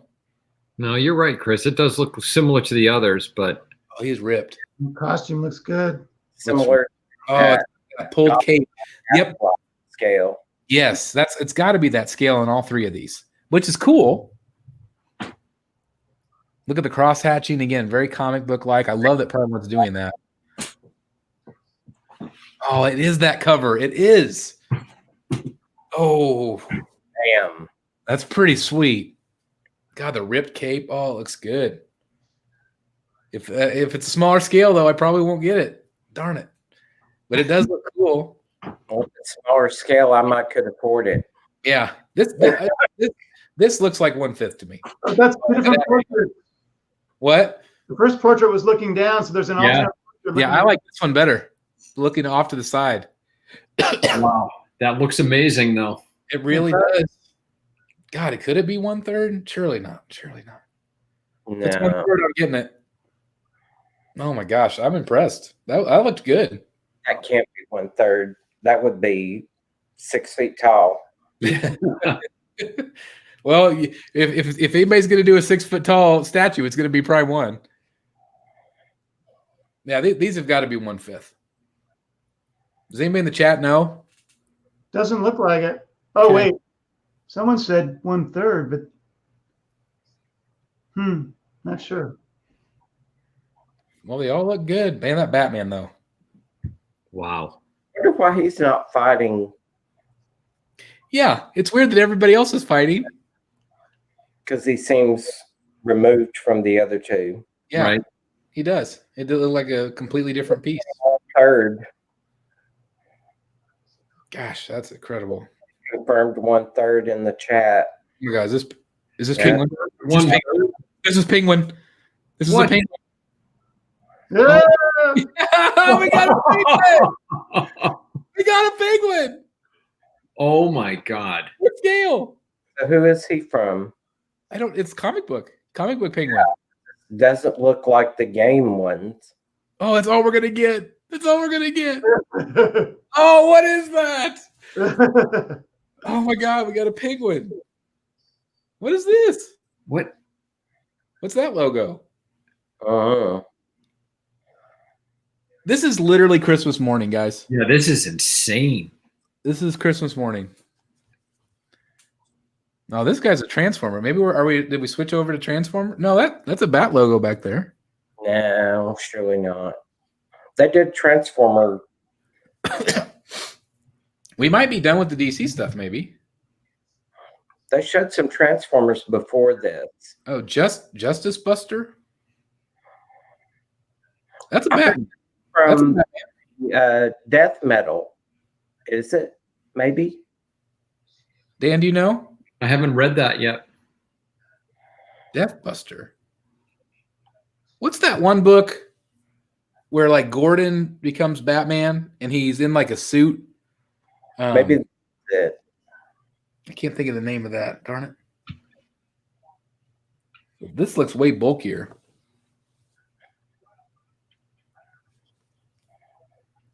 Huh. Well, it's kind of like a Batman Transformer hybrid. I think someone earlier said like Justice Buster or something like that. They called it a what buster? Justice. Justice Buster. Not sure about that though.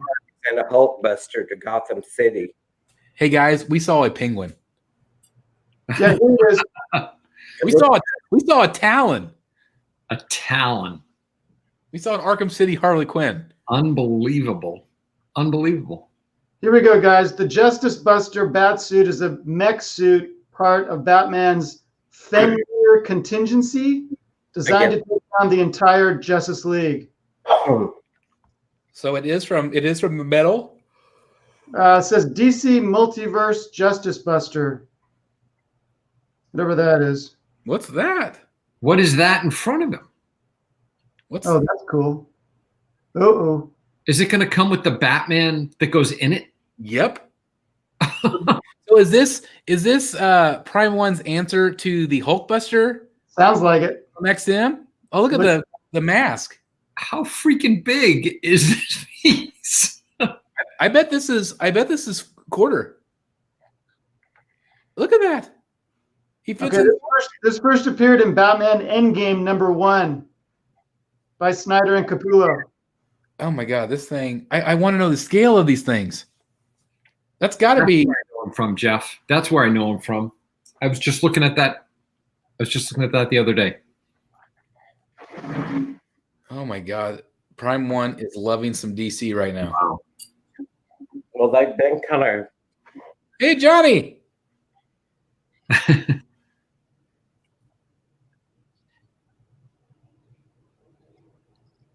I really want to meet John. He was at San Diego a couple years ago. Has anybody have met him? Not me. Not you. I know Thomas Nielsen in the group met him. Are we still DC here? It looks. I mean, I would assume. I don't know what that logo is. Premium Master Line. Big Sword. Oh no, Lord of the Rings. Right. So we've obviously switched gears, baby. Eh. So they've done a couple of these pieces that we've seen him before. Yep. And he looks good. Yep. I'm not sure the likeness is 100% though. Looks good. Yeah, that's good. Vito Morganson. Yeah. I sat Yeah. next to him on a plane one time from London to Boston. That's neat. Yeah, it was cool. Yep. Yeah, it's close. Yeah. It's close.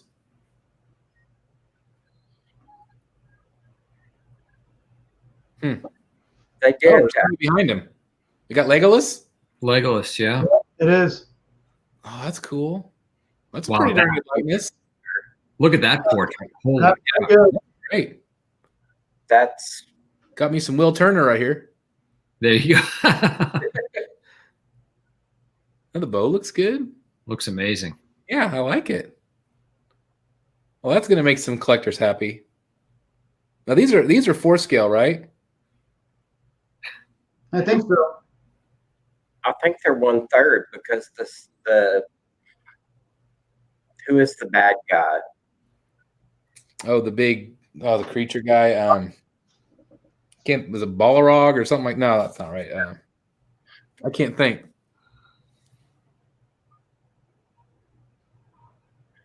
I'm still freaking out about Penguin. Like that's crazy. That's They are 1/4, They are 1/4. and Lord of the Rings is 1/4 is quarter scale. So All right, what's next here? What do we got? I think we're clearly done with the DC. That was a lot of DC, guys. that was a lot of DC. White Walker. Wow. They're going Game of Thrones. Wait a minute, is this Marvel? that's Game of Thrones. Oh, that's right, Game of Thrones. I'm like, oh my god, did they switch to Marvel? Look at that. That's a really cool deal with the 3. Yeah. So is it a team up with Blitzway again, like Daenerys? It's got to be. Yeah. It's got to be. That's So a good idea. I wonder if K.A. Kim sculpted the faces Winter is here. because K.A. Kim did the first one, Yep. She sure did. and supposedly she's going to be doing the Heath Ledger Joker if they ever do it. I was really hoping we'd see him finally, but not saying that I'm not very thankful for everything else we just got.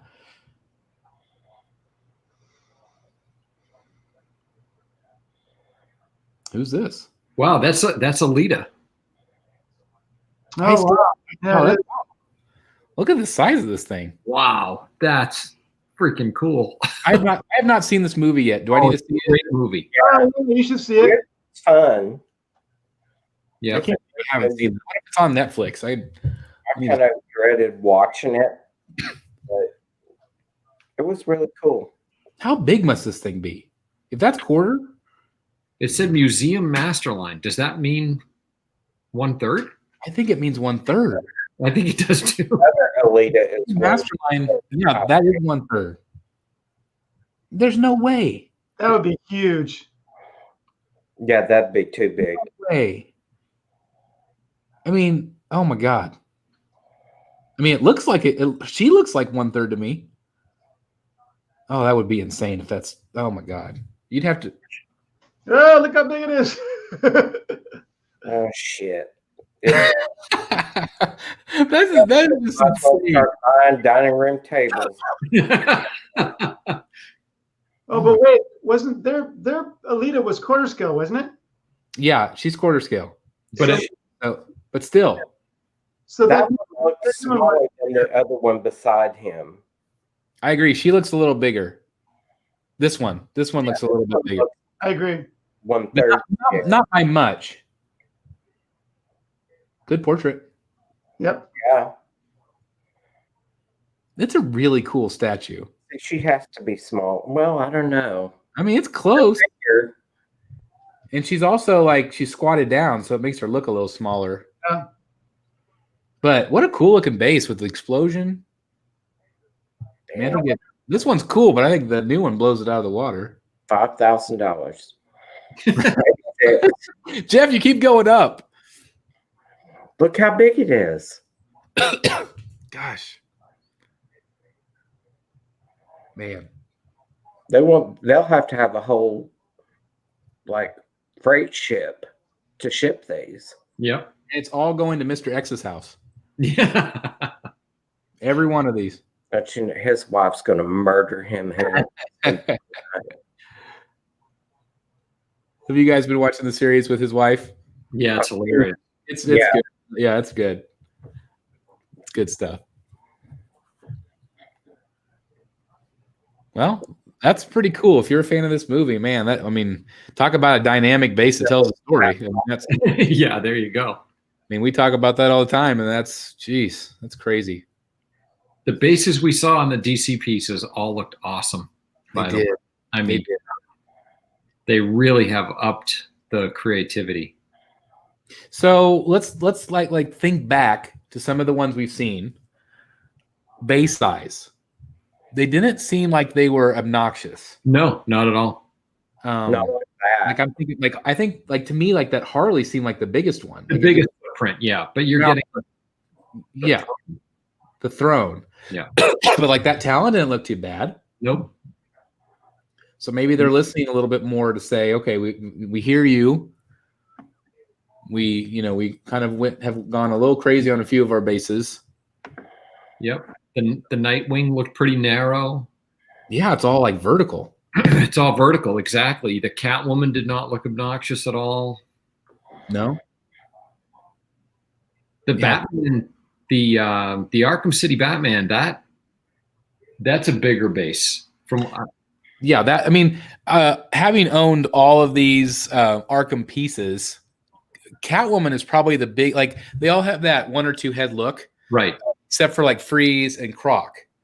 Yeah. But Catwoman's is by far the biggest. It takes up so much room, Right. with extra heads, and it looked identical to the Batman one. So I would assume it's the same footprint. Are you guys seeing there's another character in that explosion? See the arm coming up over the. There's something burning in there. Nice. Yeah, I didn't see it. That's cool. Something burning in there. I think that they were like, weren't they droids or something? Maybe. Like obstacles or other. Are they doing even more Predator? I just don't even know how they could. That has to be another one. It's got to be. What, I don't know. What is Yeah, that? it is a predator. Future space alien predator. Holy crap! Predator killer. It looks cool. Look at that thing. War machine predator. War Machine Predator. Tony Stark Industry predator. Brody over there. Look at that. Pepper Potts is predator. The red colors really pop on that. That's really neat. It's a lot of silver.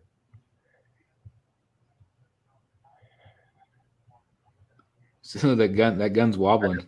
Back to see the Talon. What do you think, Jeff? It's cool. It's cool. That's a great base with the owls. I know. I love all the owls on it. And it's got the Court of the Owl symbol on the front. Lunging anymore, he'd be laying down. Yeah.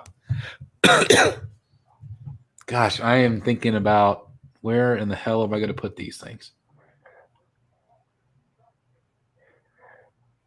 Huh. Dan, really, you should just move to my hometown, and we'll build a big place. Just build a big place. They'll just move in together. We're gonna have a bunch of repeat pieces. I seriously don't have the room. I really don't. Like I'm contemplating doing this like big Joker display where I just have random Joker pieces that don't necessarily fit, like maybe like the Iron Studios piece or a Joker bust or something like that. But Right. now I'm like even questioning that. Like how do I not buy that Harley and the Talon, the Penguin? The Harley and the Talon for me are givens. Those are happening. I'm gonna need to see more of the Penguin. Yeah, it needs to see more Penguin. But I mean, just to give you an idea, I've put and luckily the Joker did it for me. I put the brakes on the Samurai collection. Yes, you did. Yep, because I said That was a bold move. You know, yeah. I mean, I just thought, well, I knew some of this new stuff was coming. It's like you got to choose. You know, you can't. It's got to go somewhere. Well, this went out over the Samurai line to me because it is much more, speaks more to me. Yeah. Yep. Because it's a cool interpretation, but it's an interpretation. Yep. Well, and it's like those things where we always say it's like there's always going to be bigger and better. Always, which makes it hard. It makes it hard to collect, especially when you're spending this kind of money. It does. And yeah, I mean, it's the money. And it's also one of the things I've learned. I hate selling statues. I just hate the process. You know, with Red Crap is a night fucking mess. That was been NC-17 on the ratings, Jeff. I never do that, but that was warranted because selling all this stuff that I've been selling and having to deal with people, and it's like, What are you just freaking idiots? What was a bigger nightmare, selling things or putting the chains on your Batman Who Laughs? I haven't put the chains on it yet. You haven't? No, because it's going to have to be moved. And when I moved it, I have to take all of them off the base because I'm not going to try to move it. I actually did. I did too. I moved it all together. And I'm not. And then I lifted it up on a higher shelf, which I can't believe it. Oh, Wow, you lifted it onto a higher shelf? I did. That's a I gutsy move. need to do it with two. I took it to move it from this table to here, and I took them off because I didn't want to risk it. There's too many pieces. I'm gonna go past this, guys, because I've had enough of it. Yeah. Let's see. This is obviously Aliens. Sorry, I'm just not as interested in this stuff. No. I'm gonna have to go back and rewind and just watch that Harley for about an hour. Yeah. In slow motion in the dark. Yeah. With some TV. some Barry White on in the background. That's right. Looks like we got some more of these dudes. Birds of Prey versions. These are kind of fun. I do like the Joker one. I think it's kind of fun with the buttons. Let's see. How much are they? I don't think they're too bad. Let me fast forward. Let's see. What is that? Queen Studios Wonder Woman in armor. Yes. I have photos of her. So this must be video game stuff here. That looks like Berserk. Where you're stopped on your scrubber Right. there. Right there. So that's a new piece. Yeah, that's Guts. What the hell? Was that moving? It's morphing. Yeah, that's creepy. Wow, more blood. They do these bloody bases. Oh, that looks good. Looks like a big piece. These pieces are enormous. Jem is getting these. Every one of them is gigantic. Where's he putting these? He's gone whole house. You are the most amazing woman, I tell you. She is fantastic. Putting up with that stuff. That is awesome. He's got all the prime ones like right.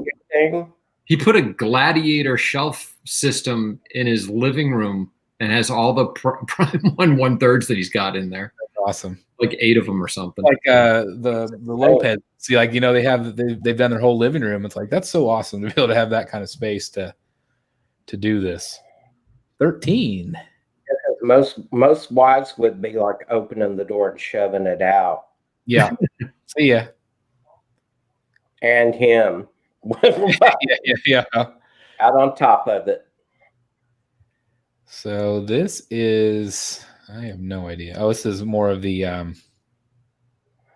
what game is this? I can't think of it. I don't know. This I don't know. I can't think. They've done a few other pieces of this before. Yeah, I'm gonna go past this here. What do we got? Saying evangelism. Oh yeah, that's right, Evangeline or something like that. Something like that. Yeah. So we got some Dragon Ball Z. Yep. That looks pretty good. Let's see. It looks like we maybe have another one here. The light up feature. That looks cool. I know nothing about Dragon Ball Z, but I know there's a lot of fans. Yep. I think we must be near the end of it. Yeah, I think we're getting close. I think clearly their DC was their big. Oh, more Witcher. Witcher. Wow. They're adding to their Witcher because I think they've got one of him. How many have they done of him now? Those have sold pretty well, though, I think. They must have. This is a cool one with the heads. Have you guys watched the show? I have not. Some of it. Is it good? I've tried and I can't. Yeah. Yeah, I watched 1.5 episodes and just wasn't interested. 3. I fell asleep. That says it all right there. I mean, God, you can't even get it through 2 episodes. Like that says a lot. I did the exact same thing, Jeff. I got through 1.5. And it's not worth my time. Just dry, or is there no there's no character interest?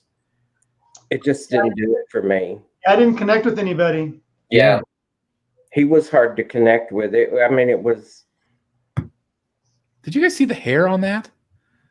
Let me rewind that again. Like that. Is that sculpted hair? Look at the beard. Like here we go. Look at the skull. It's real hair. Okay. But then look at the hair on his chin. Devil May Cry 5. Look, you can actually see the scruff on his. Look at this. Oh yeah. Wow. It's punched hair. Wow. That means it's got to be silicone, right? That means it's got to be pricey. Oh my God! Yeah. Yeah. $7,000. We're gonna make it to 15K by the end of the show. So I have a confession to make.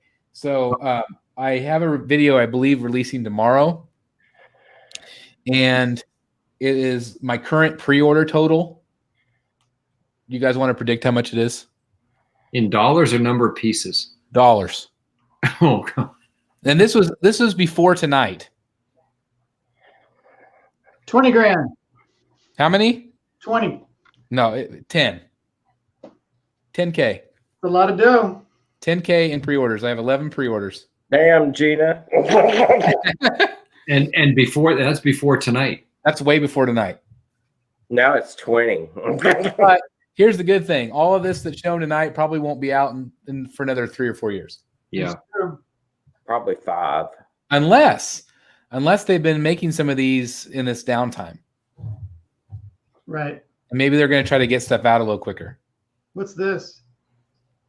V for Vendetta. Oh, it's Devil May Cry. It's still the same. Let me go forward again.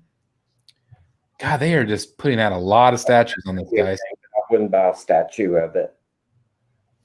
So maybe Premium Masterline is quarter. I thought it was third. That has to be Resident Evil. Yeah. Biohazard. Resident Evil 2. Creepy. Yeah. Oh, look at this diorama. She's shooting this. Oh, this is cool. Or he, I guess. Oh, it's 3. Oh, maybe it's multiple. That looks okay. Oh my gosh, is it one big piece? Oh my God. Look at that. Look at the split. Oh my. Oh, you can put them together. 2 statues making a diorama. I love that idea. That God of War piece did that. That's right, they did. And it would be cool to see some DC pieces like that where 2 make up one big thing. Look at that. That's That's terrifying. Bro. Definitely the goriest thing I think I've seen them do. Yeah. And they've like severed dinosaur heads and everything else. Gosh, that is gory. Look at that. That's pretty crazy. I don't know how good the sculpts look. The faces look a little simplistic to me. But wow, what a cool diorama. Let's see what we got here.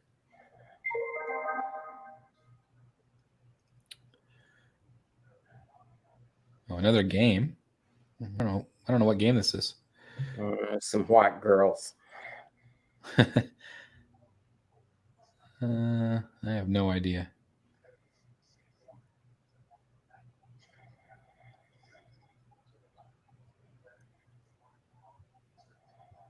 They are assassins. Like a Final Fantasy. Could be.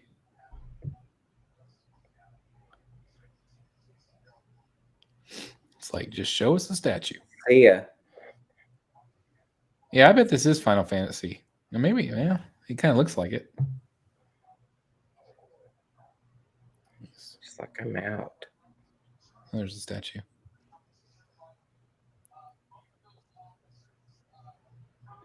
That's a cool piece. yeah. I mean, Oh, look at that. That is cool. big. Yeah, it looks cool with all the. I love that they put 3.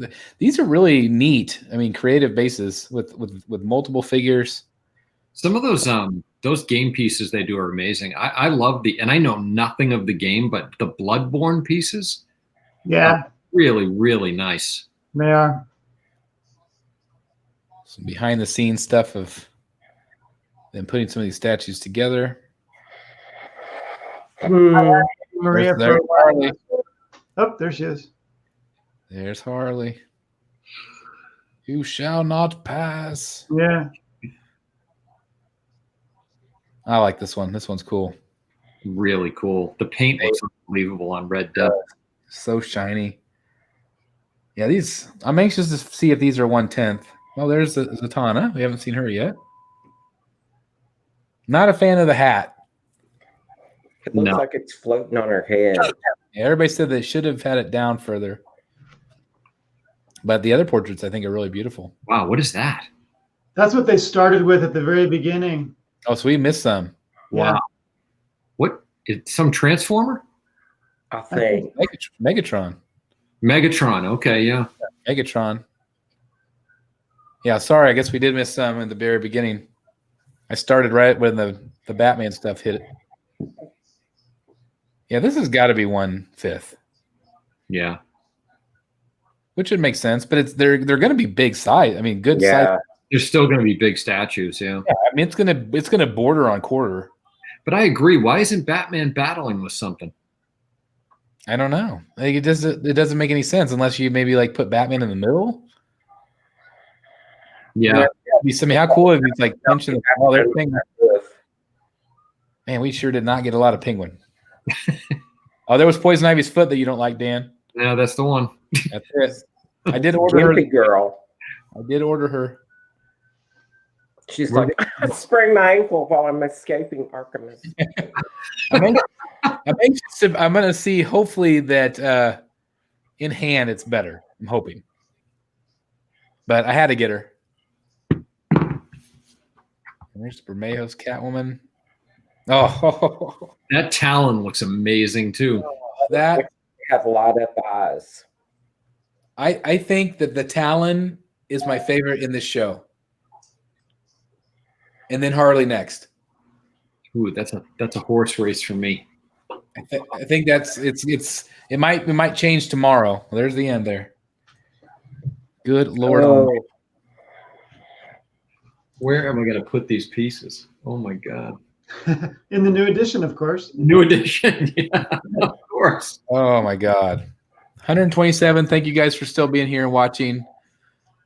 Oh my gosh, this is crazy. Did we just go over the 3-hour mark? Yeah. Yep. So like I got pictures. Do you guys even want to look at them or skip them? I've got to let my dogs. I gotta let my dogs. They're like, we usually go out at about 9:30. It's 11 o'clock. I know. Okay, so here, pardon me. Do you want to go let your dog out and come back and we'll do the giveaway? Yeah, I can do that. You go do that. We'll look at a few photos and then we'll do the giveaway. Okay. All right. I'll be back. Okay. Let's do that real quick. It's just me and you, Jeff. Okay, we'll do it real quick here. Let me see. Can I promote my giveaway? Yes, please. So I'm giving away the Dark Knight Muddy right here. Right there. So people that want to try to get it, they have to do 3 things. They have to subscribe to the Secret Sanctuary Facebook or YouTube channel. They have to subscribe to the Secret Sanctuary Facebook group. And they have to comment on the video that I just uploaded before the show announcing the giveaway. Those 3 things.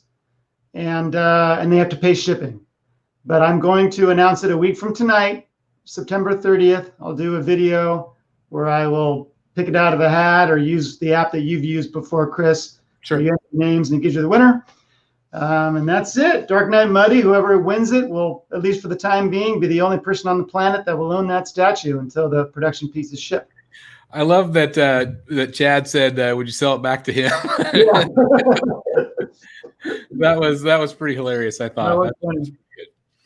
Okay, well, definitely check out Secret Sanctuary and enter that contest. I am going to refrain from entering, give somebody a chance. But what an incredible piece and what an incredible giveaway. So that's awesome. That's awesome. So definitely subscribe and visit their Facebook group or his Facebook group. Sorry, I'm going on 3 hours now. Yeah. So we're going to look at a few photos and then we will move on to the giveaway and end the show. Okay. All right. So let's do a few photos here. And here we go. Let's see. Let me get rid of my deal there. Let's see. Obviously, Poison Ivy, big reveal this week. Gorgeous. Yeah, gorgeous piece. Is this one you're going to get, Jeff? Yes. How about you, other Jeff? Maybe. Yeah, probably. She's cool. Really nice piece. I love the base and the plants. Yep. Yeah. To me, and I mentioned this, I think, on Statue Forum. Her pose and her expression, it's like she's saying, "You have entered my domain." You know, I mean, there's a lot of power in this statue, I think. And I think Chad said that they're still tweaking and making it even better a little bit, like with some paint and finalizing her even better. So be on the lookout for that. Again, she does go for pre-order here real soon, but just awesome. It was awesome. Yep. This is another exciting piece. It kind of literally came out of nowhere this week. This is a Mandalorian premium format. I love that they incorporated the child into the cape. Yeah. Really smart. But what do you guys think of this one? I like it. Lots of folks are concerned about the pose. They think there's a little bit too much Strutting? A little strut. strut? There you go. That's the word. Yeah. Yeah, kind of strut. See, I think that everybody complained about the Daniel Bell Captain America, but it doesn't look like that in person. Mm. There's not that much twist to it. It photographs like that, but it's like They also haven't shown him straight on. They don't have No. the photo of him straight it's on like yet once you see it in person. like in person and the actual piece, it looks like it's motion rather Yep. than The whole Well, it is- release on this was weird. The what was? The whole release on this was weird. Yeah, no teaser. Only pictures. Yeah, and like I think it was George at MCE that broke it. I think. yeah. And like I couldn't find it on the website. Like I don't know where he found it or somebody found it. Yeah. But obviously like it was going to go up for pre-order anyway that day. But I'm like, it's so weird that they wouldn't have teased this because I would think that they would drum up a tremendous amount of excitement. Yeah. Maybe they were trying not to break their website again. Well, that's a good point. That's a good point. And I know that they've sold a lot of these, I would assume, just because of how popular. And of course, season 2 is beginning soon, which that looks incredible. Mm-hmm. But anyway, really cool. This was revealed this week. Queen Studios is also unveiling things every day this week. This is that just giant Transformers line. They did Megatron, and now we have Bumblebee. I think he looks great. What do you guys think? I think it looks amazing. I took a look at some of the close-ups, and the price point for this piece is, I think, $2,500. That's it? Yeah, really reasonable. I mean, the detail on it is amazing. Look at that. Yeah. I'm going to kind of go through these a little quicker tonight, guys, so we can get through them. Yeah. But yeah, really cool piece, and it's just massive piece, and again, great price point. This one's from Colebank. Did you guys see this one this week? Yeah, it looks good. I like it. Yeah. Me too. It's Everybody definitely said the same thing about this pose, like the Mandalorian thing. It's got a twist, or it looks like a strut. yeah, But kind of a I twist. think it's one of those things when you see it in person, it makes sense. Yeah. Now this, of course, will be a little bit better price point, being Colebank, but they always do nice work. Yeah, that Batman Who Laughs is like about 150. You could find it on sale. And that's a great piece. Yeah. It's a really, yeah, yeah. You have that one, Jeff, right? because it looked like a very similar base to that. Yeah. This one's also from Queen Studio, and I thought this was interesting. This is quarter scale. I like it. I like that portrait better so far. I think the light is better on this portrait. Yeah, I agree with Jeff. I took screen grabs of a video they did, and everybody was kind of trashing the portraits. But I think this looks really good, especially this right here. It looks just like her to me. So I'm assuming, do you think that she will not be sold, or she'll just be sold overseas? Probably. I don't know. I don't know either, because but it is quarter. But I think it's really pretty. Oh, I think we'll have a lot of them here. I think it's beautiful. We'll be able to get it. But anyway, I think it's very beautifully done. It's going to take some space. Yeah. I don't know that anybody else should try it. I agree. I just don't know. Because I don't know that they can do it. Yeah. That's just beautiful. Not that good. Yeah. But anyway, be on the lookout for that. This came up for order. This is, of course, Keanu Reeves, Cyberpunk. So if you're a video game fan, I think this is quarter scale, right? If I remember right. I don't know if you guys know. Don't know about I'm not sure. Probably, yeah, it looks like it. Some people were excited about it. I cannot wait to get this thing in. This is from Diamond Select. And these are the half-scale busts. I just think it's so cool. They're fun. Really fun. I think this looks even better than the prototype. It definitely. Oh, yeah. Batman and Joker. They also are doing a Harley Quinn. And if those sell well, they'll do more. This is in the budget range for Dan. This is from Todd McFarlane. doing a new line of figures, including the the Drowned, Robin, Batman. They look really good. I mean, I'm not a figure guy, but they look Those good. are fun. Yeah, they're fun. Especially, I think the Drowned. Like that's what caught my attention because I know you're debating about it, Dan. But I'm like, that looks really good. Yeah, it does. For figure. And they're good size. I got the Batman Who Laughs. I found it, and I'm like, I have to get that. They're bigger than a typical Little oversized. figure. That's cool. I would say they're 7 inches. Where Oh, most of them, I think, are like 6. Yeah, that's cool. This one is from a tease from XM Studios, and obviously this is going to be kind of like a Batman Sanity, but with Wonder Woman. Yep. You can see Cheetah over here, and I'm not sure who the other villains are, but obviously. Grail. Isn't that Grail on the bottom left? Oh, that would be cool, Yeah. especially since Prime One canceled her. Yeah. So that's cool. That's going to be a big piece, We also this is a reveal today. This is Makes no sense. this one right here. No, It's not a bust. It's Yeah, the it's a one no one asked for. life-size bust. Now, if it had a Gwyneth Paltrow head sculpt, that might be kind of neat, Yep. but I don't think it will. I mean, if it had the face to open up in it. Yeah, that could be neat. But yeah, I was real surprised by that one. This is a Batwing reveal for the Lego fans. I thought this was really freaking awesome. That's cool. So you can hang it I on the wish wall. I had the patience to Look how big that is. Yeah, it's big. It's big, and I love that they did these characters. This is Lawrence who does the boombox in the movie. A lot of people were really hoping it would be Bob Bagoon. Mm. That's cool. You get a mime Joker. We talked about Nicholson earlier. There he is. I threw this one in there because I thought it was a really cool Christopher Reeve print going up for pre-order. Probably, I think maybe next week. I bet it's probably this Friday. Actually, it's probably this Friday. Maybe they'll do that prime premium format figure. Yeah. That would look cool with it behind it.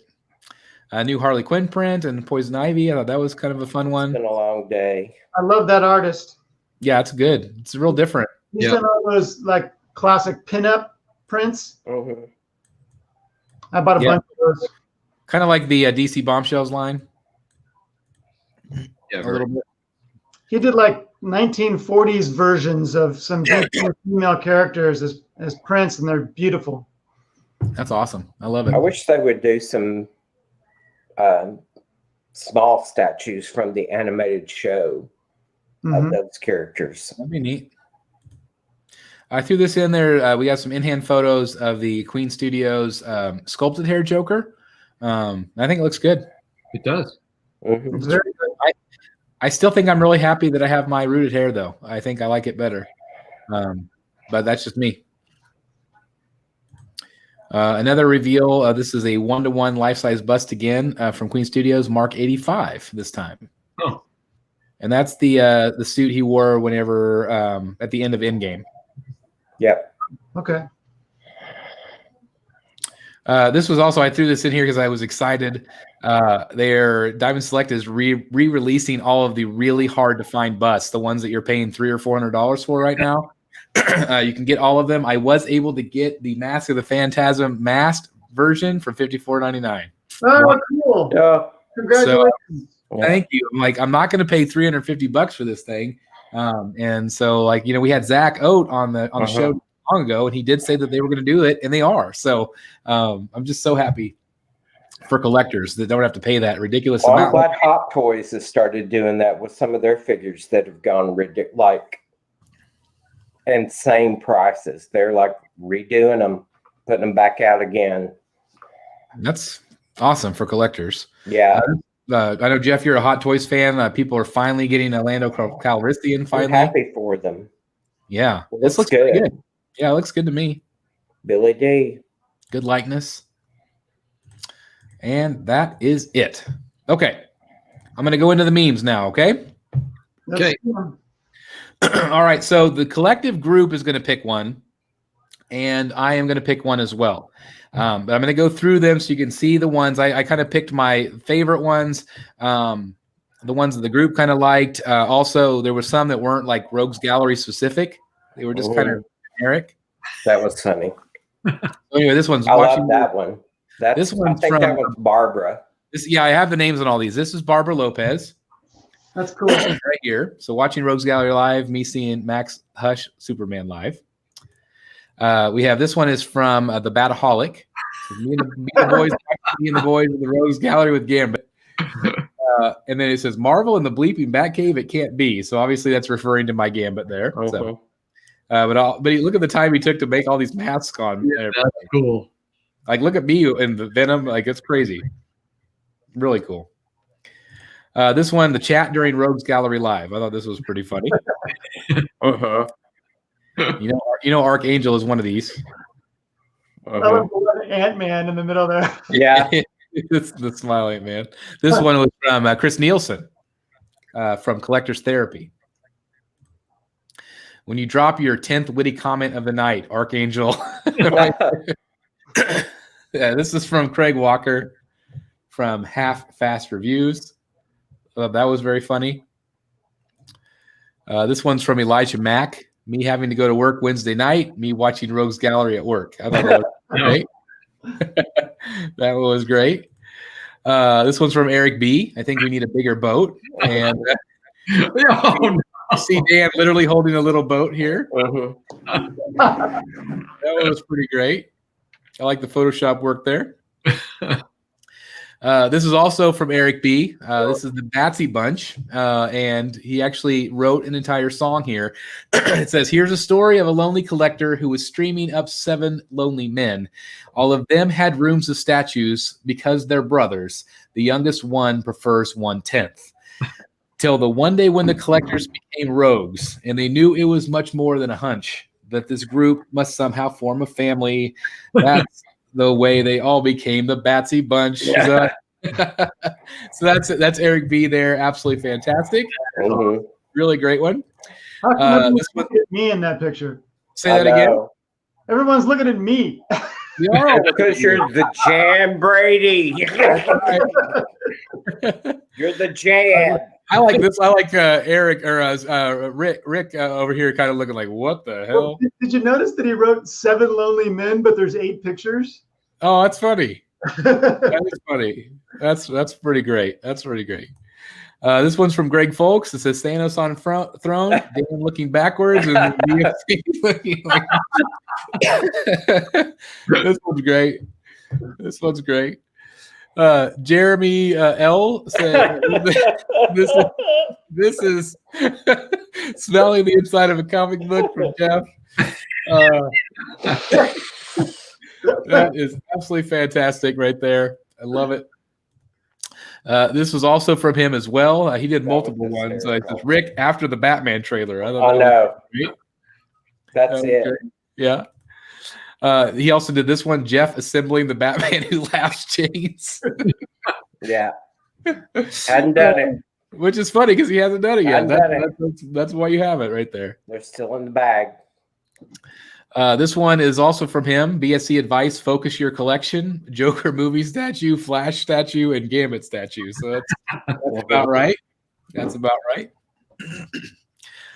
Kai Kaufman says, back when Mac announced his room tour, it's been 84 years. And oh, so true. Oh, so true. Kai also said 199 people in the chat, 200 people in the chat.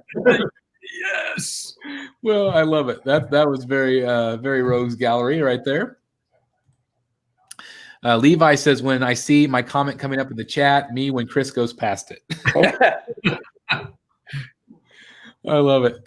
And he also did this one. Rick saying my comment was funny, so I think I'm going to win something. Then Rick saying Arc wins instead. That was really good. This was from Mr. X. This was one of the ones that was sent to me. The only way to watch the Batman statue collector, bam, right here. Be afraid to say boobs. I thought that was him. Yeah. I was like, damn. No wonder she lets him buy. He's been working out. That would have been commitment if he'd actually done himself there. Me enjoying the Rogues Gallery live streams while 2020 plays out. Yeah. That was pretty Accurate. awesome. Okay. So So the collective one that we decided as a group, we kind of talked about it this week in our private chat. And this person is going to win the art print. Okay. This is the person that's going to win the Batman art print.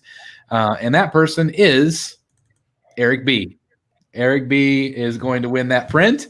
Awesome. And just awesome. Congratulations, Eric. Again, we do ask if the winners will pay for shipping. And if you don't want to pay for shipping, we would just offer it to somebody else. Pay for it anyway.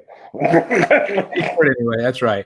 But anyway, Eric, it's a great print, and congratulations. We really thought it was awesome that you took the time to actually write a song to do that. So that was really cool. So congratulations to Eric B for that. And let's see. The other winner is going to have the Batman statue right here. I don't know if you guys can see that on your screen or not. Yep. But the Batman statue from DC Collectibles. Again, I want to thank Joe Latore II for providing both of those. It just means the world to the community. So thank you very much for that. It means a lot to me. I really had trouble picking my favorite, but it came down to which one made me laugh the most. And this is our winner right here. That's the one I picked. Yep. That's Jeremy L. And let me make sure I have his name right. It's Jeremy Lordenson, I think is how you say that. Hopefully I had that right. So Jeremy at Facebook, please contact me. Again, we do ask that you will pay for shipping. But I just thought that was hilarious. And it definitely rings true to our show. So I thought that was really great. Yeah. And sniffer. It's just so funny. But anyway, I want to thank every single one of you that participated in that contest. That was so much fun. I would like to do that more often, but that was a lot of fun. And just thank you guys for spending the time putting those together. I know it takes a little bit of time to be creative like that. So that was a lot of fun, and it was a lot of fun to do it specifically to Rogues Gallery. So that was really cool. So I feel like my voice is going now. I've talked way too much tonight. Definitely our longest show ever, I think. So, guys, thank you for sticking with us tonight. Thank you, everybody in the chat. What did you say, Jeff? It's like a telethon. It is. I know. Yeah. 800 number at the bottom. The Jerry Lewis Labor Day weekend telethon. If anybody would like to send a super chat of $1.99 so we can get some throat lozenges, that would be great. Somebody said if we stay on for 3 more minutes, we can say it's a 3.5 hour chat. 3.5 hour chat. Well, we've officially peed a dog. We've talked to creative art directors tonight. We've seen amazing statues from Prime One. Let's just go around real quick and say, what was your favorite thing that you saw tonight? Harley on Throne. Yep. Easy pick. How about you, Jeff? 1.5. I'm thinking. Other Jeff, go. I'm still thinking about what I might get, because most of those I probably would not buy. But the Art Germ Wonder Woman is a possibility. Mm-hmm.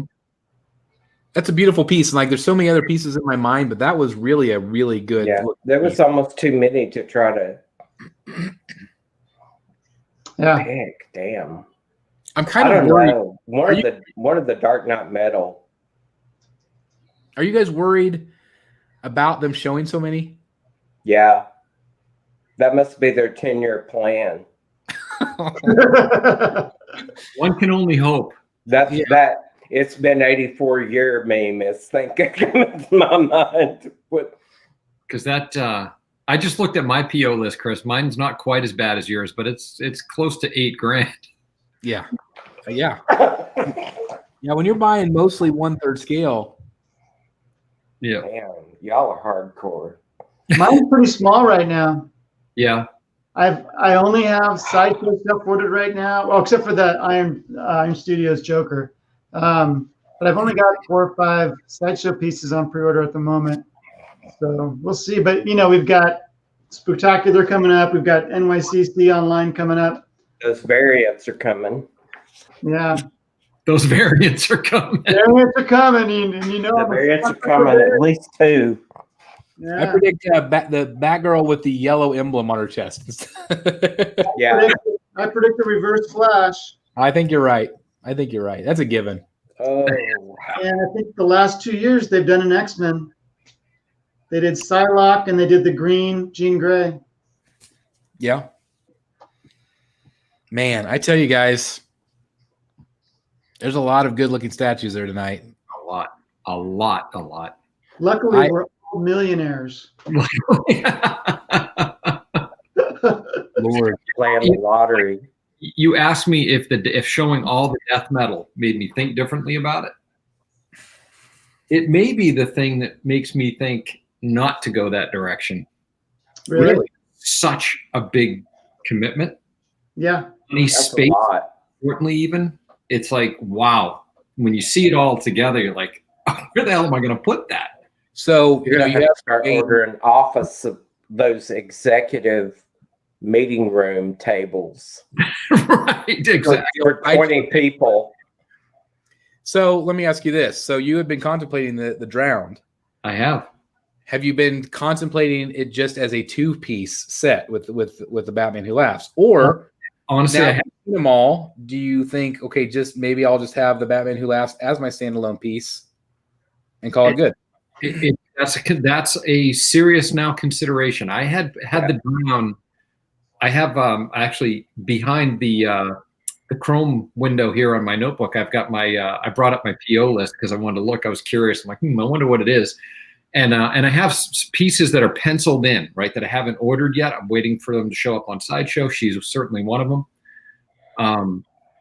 And I had been going down the path where I like the statue enough that I would have just she and the Batman Who Laughs. But now, given the rest of them, it's a serious consideration to not go down the rabbit hole. Just keep the Batman Who Laughs as a standalone piece. I'm a huge Capullo Snyder fan, so I kind of like the idea of having that.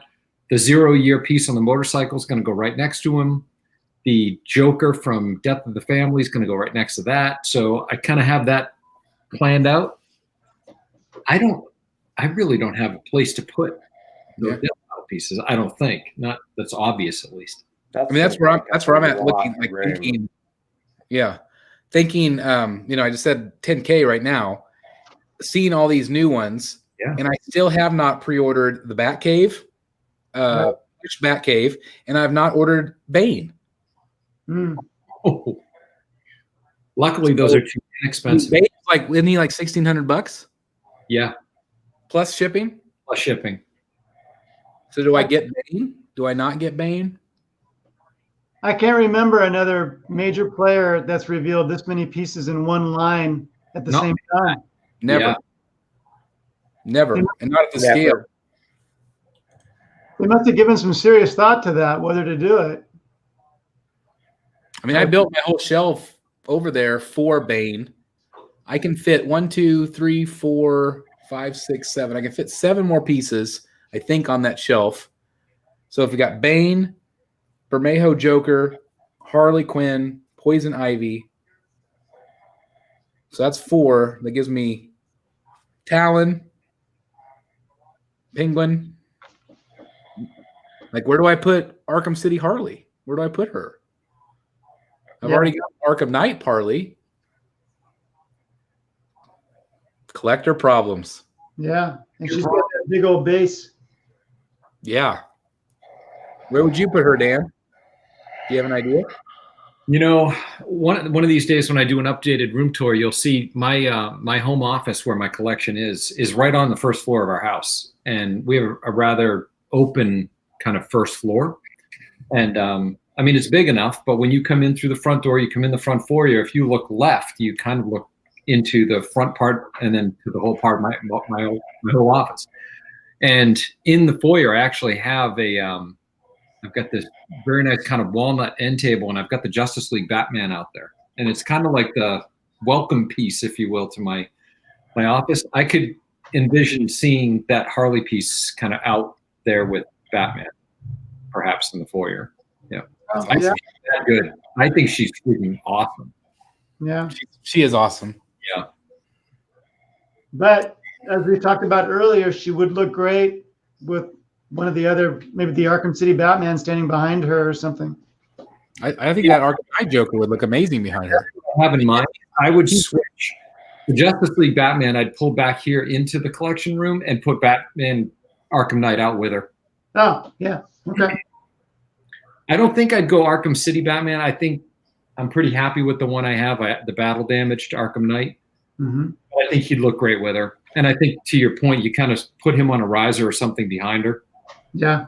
Like the Joker is already kind of up. Like I have the Knight, obviously, but he's up higher, so I think he would actually frame her really well. Yep, because he's so much base. That's a great point. But think how wide that have to be, though. Like it have to be extremely wide. Yep. Yeah, you need some room to do that. I think that brown base is as big as it looked. Yeah, it's gonna be big. Gosh, I mean, I think of like how big, old Batsy over here is. Yeah. How big that brown base is at a quarter scale, third scale. Think of that.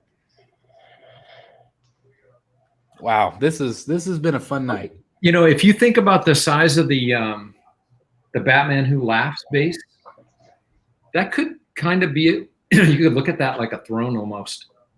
You imagine sitting down on that. I could see that being a very similar diameter. Probably she's not gonna be really big. I mean, no. She's hardly tiny. She's a little tinier. But I bet you can count on a 17, 18-inch diameter. I bet. Yeah, that might be a little light. It might be.